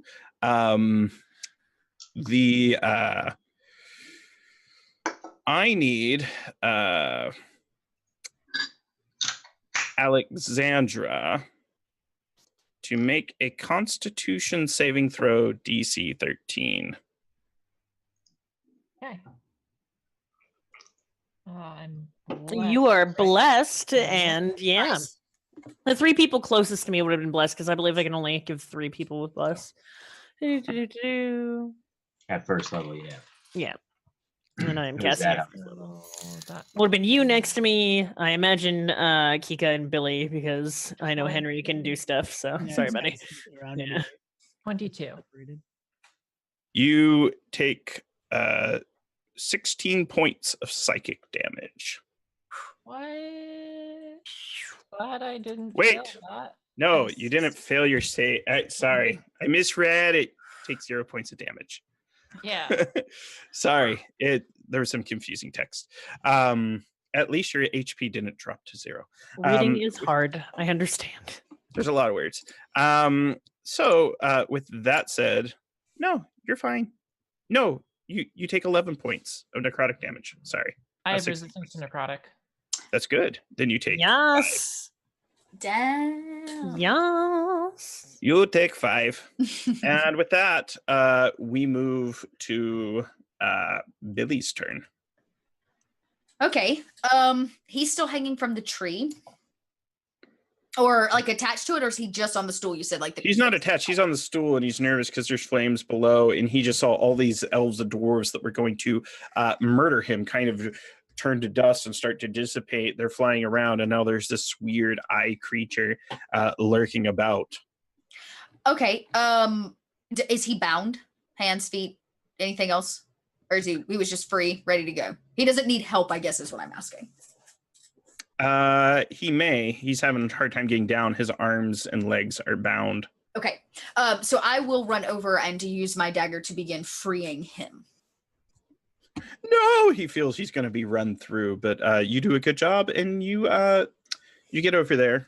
It's about 30 feet, and we're going to say that you've. Do you want to free his legs or his arms? One or the other. Let's start with his feet, not his Okay. hands. Yeah. His feet are now free, and we. Do you have any bonus actions that you're doing? I will actually go ahead while I'm like cutting the rope. I'm going to be singing at the same time. I'm going to use a bardic inspiration to do on who's nearest me. Is that Either Alexandra or and she? Yeah, let's do Alexandra. I'll do bardic inspiration. I'm like, you're amazing and wonderful. Just keep fighting. You're doing great. As he starts like cutting the ropes, and he'll give her a bardic inspiration. you do that thing. And with that, we move to Kalithra's turn. Oh man. So they had started to dissipate. I obviously cannot be a metagaming pigeon and know that that was necrotic damage. Could I perhaps roll an arcana to understand the type of damage that was happening to Your passive damage or your passive arcana of 11 and being in these gloomy, withering roads, it's kind of a natural assumption, right? So it definitely wasn't fire. I want to it cold? save my spells for healing, so I'm gonna take out one of my crossbow and fire at the closest enemy to me. All right, there is a single enemy that is closest to the party. Let me know. Armor class 15. Nope, that is 14. So I take a second, breathe, looking down at my companion, who is a much better shot than I am, trying to impress him, fire, and whatever the DM sets out. It's like nutsy a Have trigger that from drink Disney's here. Robin Hood over there. Boing, bing, boing. Sorry. Alas, you don't hit any bonus actions or movement. No, I'm going to stay right where I am, right next to the person with the very big boomstick. All right. So now we move to Henry's turn. That brat, always on the go. I gotta go charge in. You know, You're doing great. The bow back, both swords picked up, and heading on in. I guess, attack the tree. Does it? The tree looks like it's about to like. It's a weird creature that emerged from the tree. It almost as if it was a spirit that was possessing it. Okay, then I'm going to swing at that with both swords. All right. Nope, that's my equipment bag. I put my swords away. All right. 15 hits. As you're striking with your blades, you have an eerie feeling that they are less effective than they could be. Damn it. Any other actions you're doing? Bonus actions. Bonus action would probably be just to yell out to the party. Keep back and use magic if you can. My swords are fairly effective. As you're feeling this, you feel your inner spirit kind of failing you, and you, standing nearby this thing, take 5 points of necrotic damage for ending your turn near it. Yeesha. And with that, roll against that with the wisdom because of like dual mind. there's no roll. It's just it's a creature feature, you know. So there's other things you can roll against, not that one though. And with that, it's Charsol's turn. I'm gonna look up at Calithra from down on the one knee that I am from the last shot, and I'm gonna give her a little wink and just be like, you know, we should spend a little bit more time on the range. It's good for us. It gives us a little peace of mind that when we can hit a piece of literally anything from 30 feet. Maybe it's your drinking that gives you a steadier hand. I find that's typically not the case, but maybe you could take another one. And my tail pulled back. And I said, what do you want me to hit, boss? Just keep the kid alive. Which one's a kid? Billy, the child human. Well, I'm not going to shoot Billy. I look like, are you though? So which one? What do you want me to shoot? Use your best judgment. Okay, so consider this your quarterly review. Okay, the tree is the only thing around, right? The elves and stuff disappeared. Yes, and what remained of them seemed to merge into this creature. All right. So then I suppose my only course of action is to attack the tree. Yes. All right. Then I will line up my next shot, aiming directly for the eye. I will take the -5 on the attack, knowing that I get a little D4 action here from the bless. And I will roll a 26. You totally hit him. So that'll be the D10 plus 10. So that'll be. I do have a question. Shoot. Is your boomstick considered a magical weapon since it was made by an artificer? It does 1d8 force damage. Cool. And then if it would have been really cool if those elves and stuff had stuck around for a little bit longer, because with a bonus action, I can turn it into either like a shotgun or a mortar. But maybe they're all invisible. No, maybe they are. I can fire for effect. So that'll be a let's see, the 10 plus 5 plus a 3 is going to get me 18 points of damage on it. I think that's it. That was 18 points of damage? I think so. 18 points of force. It lets out a massive cry. It's just kind of... The tree does? The creature that emerged from the tree, looking as if it's made of bark and sin. I need Henry to make a Constitution saving throw, and I need Kalithra to make a Constitution saving throw. DC 13 on both. Praise Loth, glory to the Queen of Sputters, the world's her web and we her prey. All victories are hers. Fuck. Fuck Was you. was that part of the prayer? What did you get, Henry? 21, net 20. Oh, you're good. You're fine. Mhm. And then, okay. I got half of my unholy circle of 8, so 4. Kalithra, your Never HP seen- drops to 0 and you fall to the ground. Who doesn't want to take a nap in a bog? And with that, yes, with that, Does that stop my aid spell on the other players, or are they still okay? It That was is concentration. Sorry, guys. My stone. and that is its turn. And now, I'm sorry, I skipped Alexandra. Yes. Alexandra, you get to go before all those shenanigans happen. Mhm. Kill it in this round. I believe in you so much. Bring the bees. Well, you want me to kill it? Okay, I will throw a guiding bolt at it and use my nat 20. Yes. Yeah. Okay. Crit it, making it 12d6.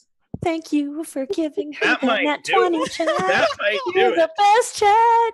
We love you. Save your special. So roll 12d6 and let's see what you get. I'll just do it in here. 36. Which is the exact number. And I'm not cheating. Like, let me Yes! yeah, like I want to show you. Oh, It yeah. literally has 36 hit points remaining. Kika, Kika, Kika, Kika. Like, Every time, dude. let me take a picture of this just because I think that is. Yeah, so for those of you that don't know, Kika is going to be a guest star on Dice Camera Action soon, and people are like, oh yeah, she'll just be another person Chris Perkins kills. I was like, I have DM'd for Kika. Kika beats us up and breaks our hearts every day.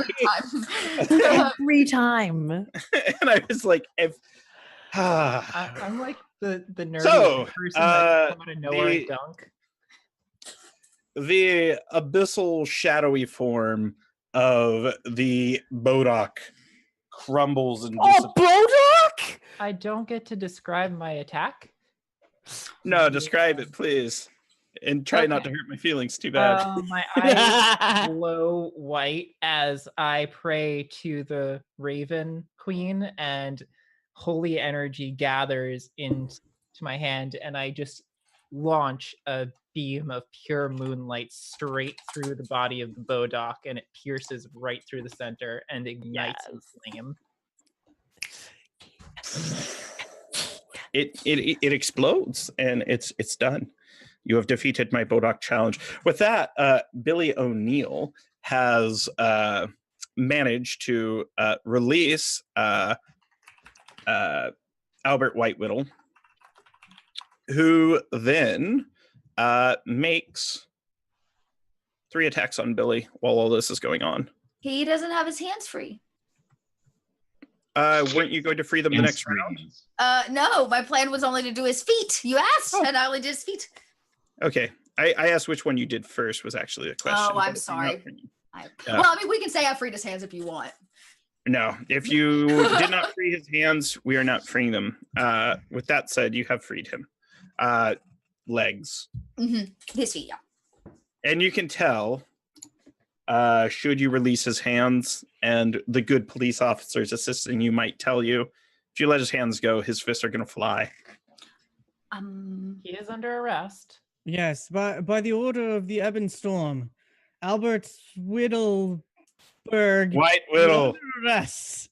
Flabbersham. I take my blade and hold it up to his throat, grab him by the arms. Good job, honorary deputy. Yeah, the dirty little 10-year-old chimney sweep looks very, very happy. I did it! We did it! We saved the day. For what crime am I being arrested for? For the murder of the person that was murdered in the beginning of my notes. Who was Oh, I don't have a name. It's just a Oh, I do not have a name either. I just have murderer. Pelias. Pelias. Right. Oh, Thank you. I thought Pelias was the other. Cool. Pelias was murdered. Okay, for the murder of Pelias, member of the Sun Prince Church. That's right. I'm gonna Yeah. slosh over. Justice Slosh. I ride And my for the phantom- murder of my boots. I ride You my come- phantom steed up next to her. You fucking He's like, well, you got me, guys. And it freeze frames on his goofy smile. And then the credits roll. And that's going to be the end of our charity. Brava. one-shot. Brava. Kika, you goddess. I'm really glad you did that because I was entirely out of spells at that point. Billy was wiped clean. I still had shit.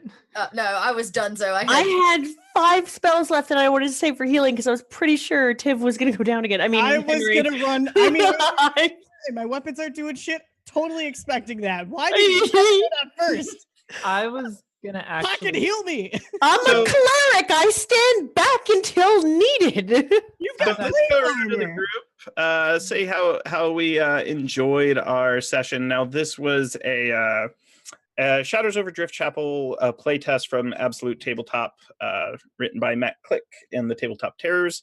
There are some variations we threw in, some things I grabbed from the Total Party Kill Handbook, Volume 1, of which I am a co-author, some things I grabbed from the Lazy DM Workbook by Sly Flourish, and a little bit from the Ultraviolet Grasslands by the Hydra Cooperative. So let's go around. Eberron. And so we stole a lot from Eberron. As soon as anyone picks any race from Eberron, I'm like, there's Warforged in the setting. Yeah, instant. That's where it comes from. The only Anytime opportunity I anyone ever goes, I'm gonna be I'm like, now there are Warforged. The last time I ran this, I ran it for my patrons, and like it was a party of Warforged. I was like, this is Oh. great. They're my people. If I was a D&D race, I'd be a Warforged. And let's go around. Let's start with my Tia Zimmer, Laura Lania, playing Calithra, bringing her out of retirement. Yeah, it was really great to bring this character out of retirement, especially for another noble cause. I mean, I got to play her over with Misclicks, which is all about inclusivity and awesomeness. And I am actually very happy that this went the way that it did, because Calithra is very stupid and a terrible character who always wants authority but has no idea what to do with it. So fit this perfectly. And it was really great getting to play with you guys. I love all the different accents. I love the way that you guys brought things to life. Thank you to everybody in chat. You guys have no idea what a noble cause this is. Well, of course you do. You're donating to it. And it makes such a huge difference in the world. Don't forget, if you can, on your social media, to always include your preference of how you'd like to be addressed, even if you are a cis person, because it helps bring more awareness to people that are going through their own transitions. And I hope that I get to work with you guys again really soon to do something like this. I hope this is something that we do often. And that's me. And you can find me on the internet at Laura Lania or my Tia Zimmer. I do a lot of D&D. That's all I do now is D&D. I've officially quit Heroes of the Storm because I am tired of toxic games. And in the role of Alexandra, my good friend Kika, who saved the day. Kika! Hi, I'm Kika. I'm the person you want in your game to pull out something out of left field. To fix everything. We were in the Hall of the Fire Giant King. She had no plan. Then she looked at all the fire giants and their king and was like, mass suggestion on his fire giant friends. Kill him. Avoid every combat that that Grant throws at us. I hate every combat, so I time. try to do whatever I can to make the You These are combat. like didn't old kill school me. You didn't kill me. I lived through another one. We'll see what So happens. close, Grant. So close. We'll see what happens at PAX Unplugged. Get you in your sleep, just pillow over the mouth. Also, Queen of Spiders ain't over, so Hey, I'm not worried. I got Kika. You're already dead in that game. Dead inside. And where can we find you online, Kika? You can find me here on Twitter or on Twitch at twitch.tv/Kika. That's twitch.tv/KKK, and on Twitter at twitter.com/KikaVO. I will give you updates on games that I'm playing in on Twitter and things that I release. And I will also be on Dice Camera Action in a week and a half. So yeah, I'm very nervous for that. But you can also catch me at PAX Unplugged on 2 panels that I put together. It's my first time ever being in panels and my first time ever putting together panels, so I'm super nervous. So be nice. We are gonna rock it, dude. Come, It's gonna come- be piece cake. it'll yes, be fine. Come Easy. to the panels and give us lots of support and listen to us talk about things. Yeah, I assisted Kika in putting them together, and I think they're going to be really, really good. Yeah. She's got all the best people, including Nomadic. Yay! Noam, how was that game for you? Oh my gosh, it was so much fun, and I got to not play a gnome, so that was kind of always fun, you know, as we do. And what I never had a chance to really play in this type of story either, like a Victorian horror, you know, Lovecraftian type game, and it really, you know, it makes you kind of create a character differently than you would in like a high fantasy world. So that was really fun to kind of Yeah, after experience. this, could we do another, after Queen of Spiders ends, could we do another game, but in this sort of setting? I really like this setting, it's actually. a I lot like Well, the if you support Grant Ellis on Patreon, no, this is the campaign setting we're running. Games. And some of them, no, a couple of notes, and this is the feedback I got from Absolute Tabletop. I designed it to kind of be the murder investigation thing because I love those. And also I threw in factions like the Church of the Raven Mother, Church of the Sun Prince. I just pull names out of anywhere I could get. I was like, this setting needs factions in this town. It's really great because the plot is right there. You don't have to go looking for the plot. The plot's just right freaking there. Murder most foul. So Gnome, where can we find you online? Oh, yeah, you can find me on Twitter, Twitch, Instagram, pretty much anywhere as Nomadic, GNO Medic. I play in a whole bunch of games, like 6, I think, right now, and I'm in Eberron Actual Play podcast as well. So again, really love the fact that I can play Kalishtar tonight because I play a gnome. I And wondered if that's what you were. Yeah. Because I didn't hear any of it, and you were just like, "Oh, I have dual mind," and I was like, "Oh, do you?" Yeah. You got Eberron now. I want to play Eberron because it's you've got Eberron fans Mhm. up in What's this. Eberron? oh, no. It's something that's actually good. That was me. Hi. It's a setting that's actually good. So You have to see me soon, so just watch. I mean, I believe I will be there for that. So careful with making threats. Oh, honey. so you're gonna come to man, panel, no. right? Oh man. PAX Unplugged Royal Rumble. Yeah, that's gonna be nuts. I don't know. We should just play a game together. I'm going to be playing Dragon Heist, and if you come early, Kika, you can come too because Eric Vulgaris is hosting Dragon Heist on the Thursday before. I'm in that game. Yeah, it's gonna be sweet. I can I have actually finally class- kill Matt Mercer because he's canon in that world. Everyone wants to kill Matthew. I don't know why. If you want Um, to take and me out of to love, the kill him with fights, love. I can do it.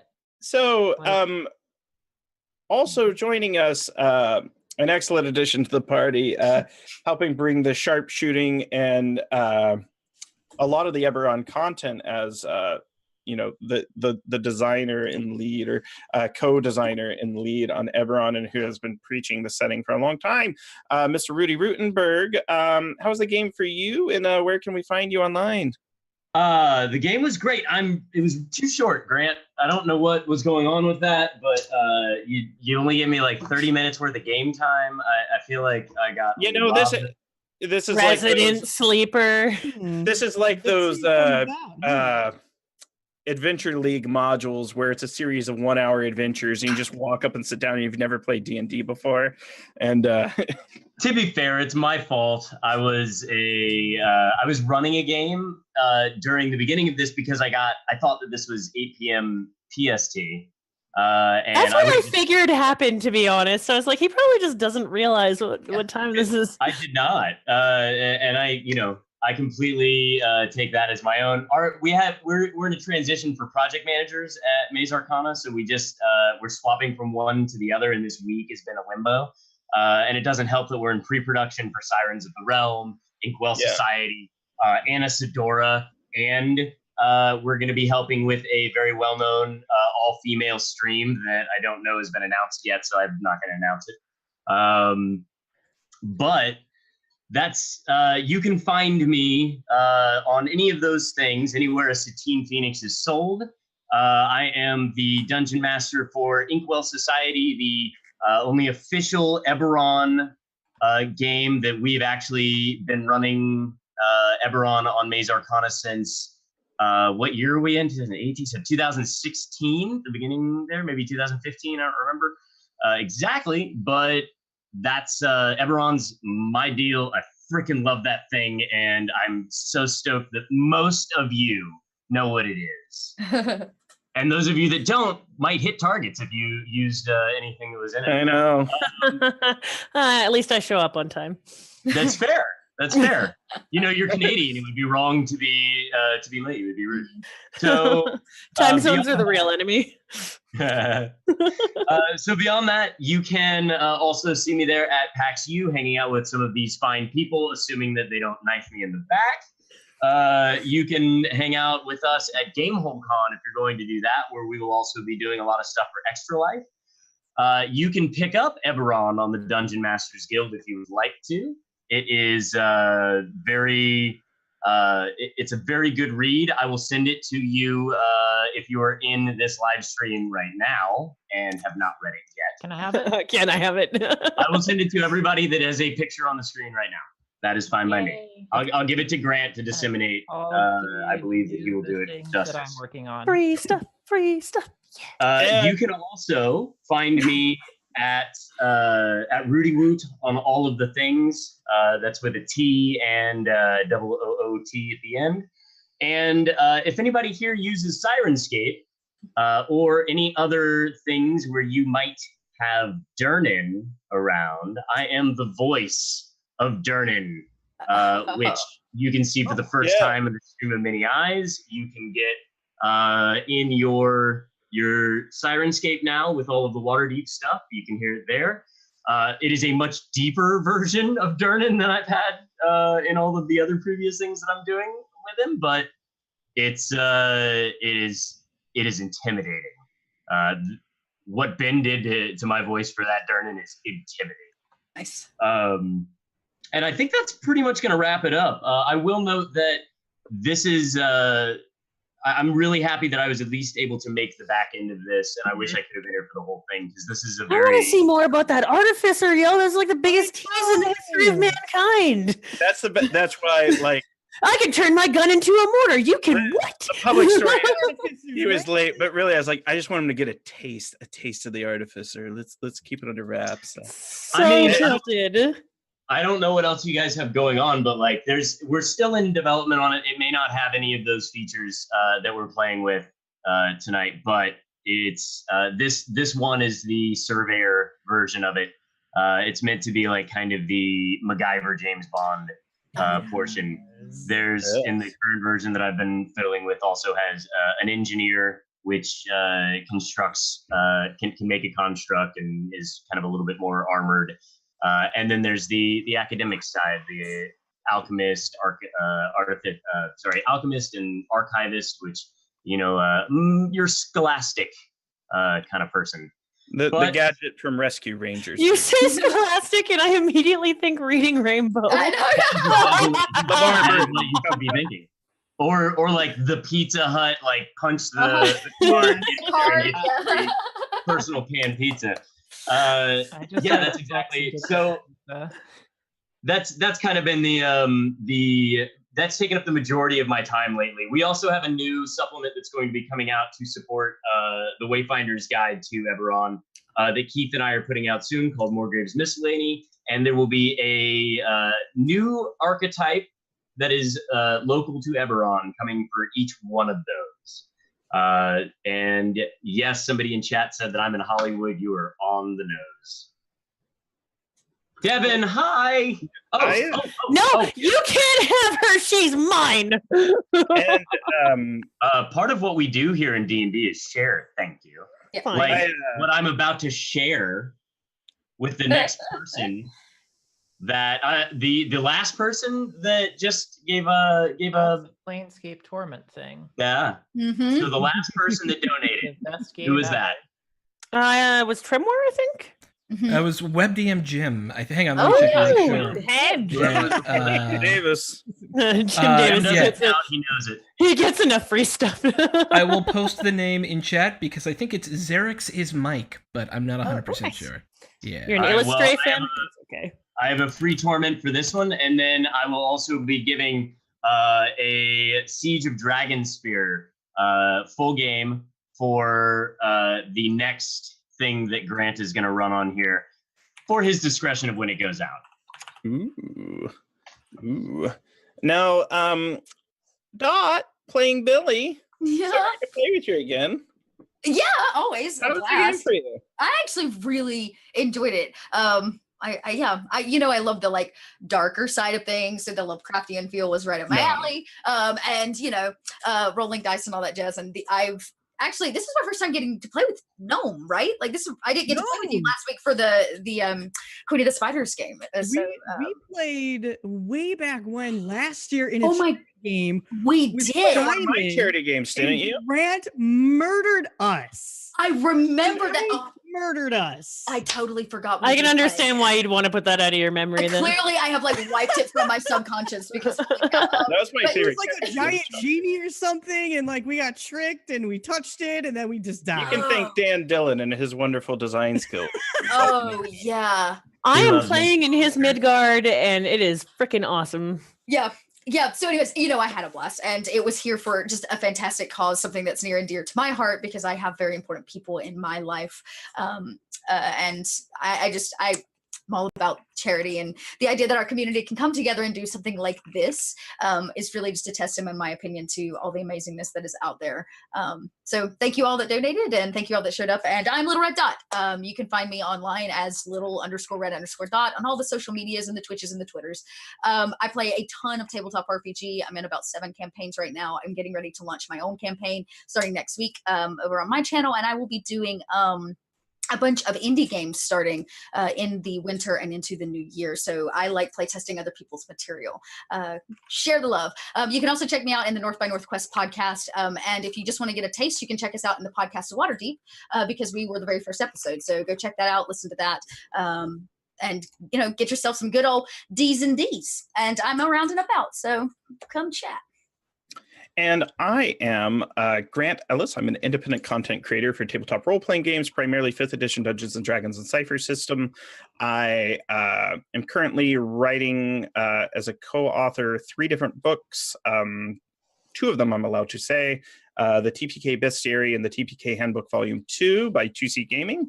We're looking to have the Bestiary out by PAX Unplugged.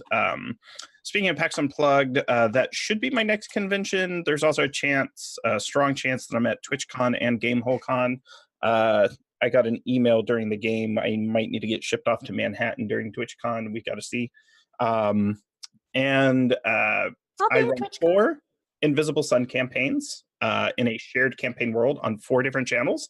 If you're into the weird and surreal, Invisible Sun is my current jam, where it's a game that introduces a lot of story-oriented mechanics, meaning advancement is done through character arcs. So if you've ever read a book on novel writing or screenwriting, etc., you are literally doing traditional story beats in order to advance. Or you watch Inkwell. Or you watch Inkwell. Yeah.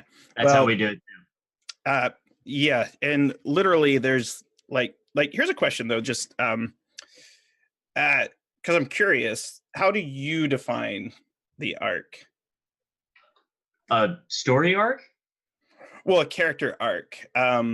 It's very, very specific and individualized in Invisible Sun, and it might be similar. But for example, some players are doing a mysterious background arc where they get an experience point for a set number of beats, so they know what those beats are in advance, whether it's researching about their background, investigating, and having conversations with people.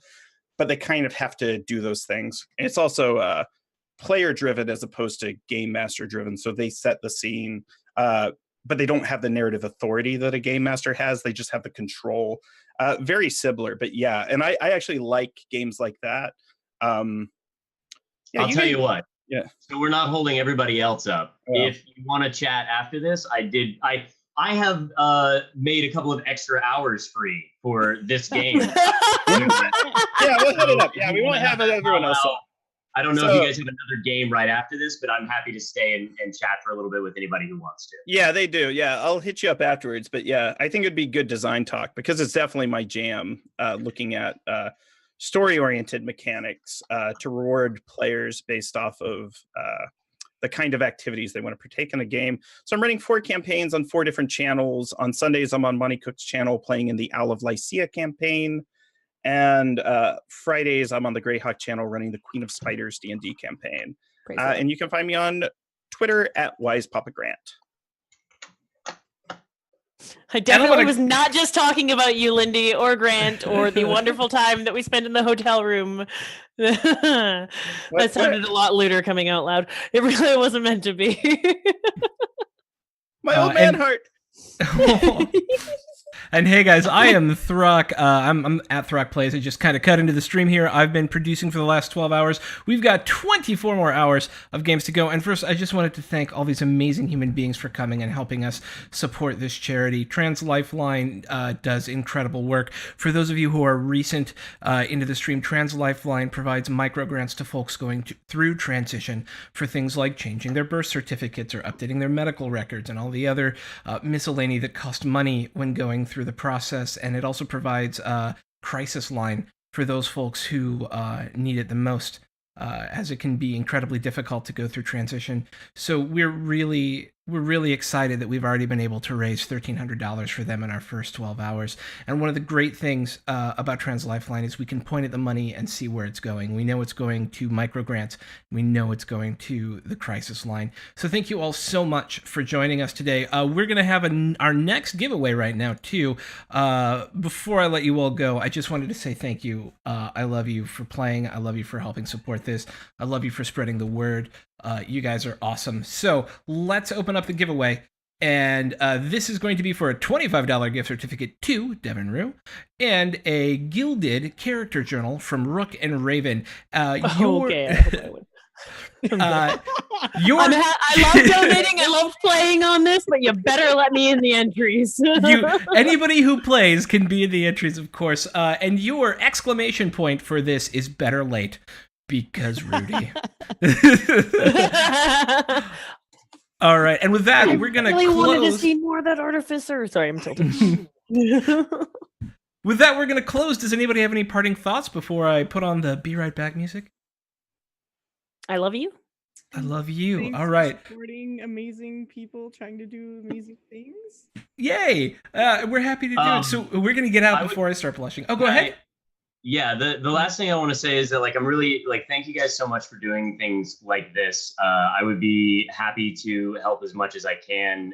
There was, to my knowledge, I didn't know about this as a support line. When my sibling transitioned earlier in the year, all I knew to do, or all I could think to do, was set up a GoFundMe for them, and that was an interesting thing to have to kind of like walk through on our own and not know what kind of things could be out there. So it's wonderful to have an opportunity to even just have a support line and people to talk to and people that would know that that's a thing that we can do. We just kind of brainstormed it up because Robbie would never do that sort of a thing on their own. And that's like, I was like, okay, so I'm going to do this because this has to happen. And it's wonderful to hear that there are people out there that are making that happen for others without desire of getting anything. $100 donation. Ah! Am I reading that right? Yeah. Oh my God, that was DSC Smurf. Smurf. Oh my God, you're amazing with a $100 donation. And cry. I will give another one for that. Another one of these codes for that. All right. Yeah. I have a couple of them from leftover, so I will give them out. Okay, I will hook up with you and we'll figure out how to give those to those folks. It's super easy. It's a Steam code. Oh, perfect. Okay. Sweet. And with that, we're going to be right back. Next up is an amazing zombie game. They're dressed up and everything. It's going to be great. That's awesome.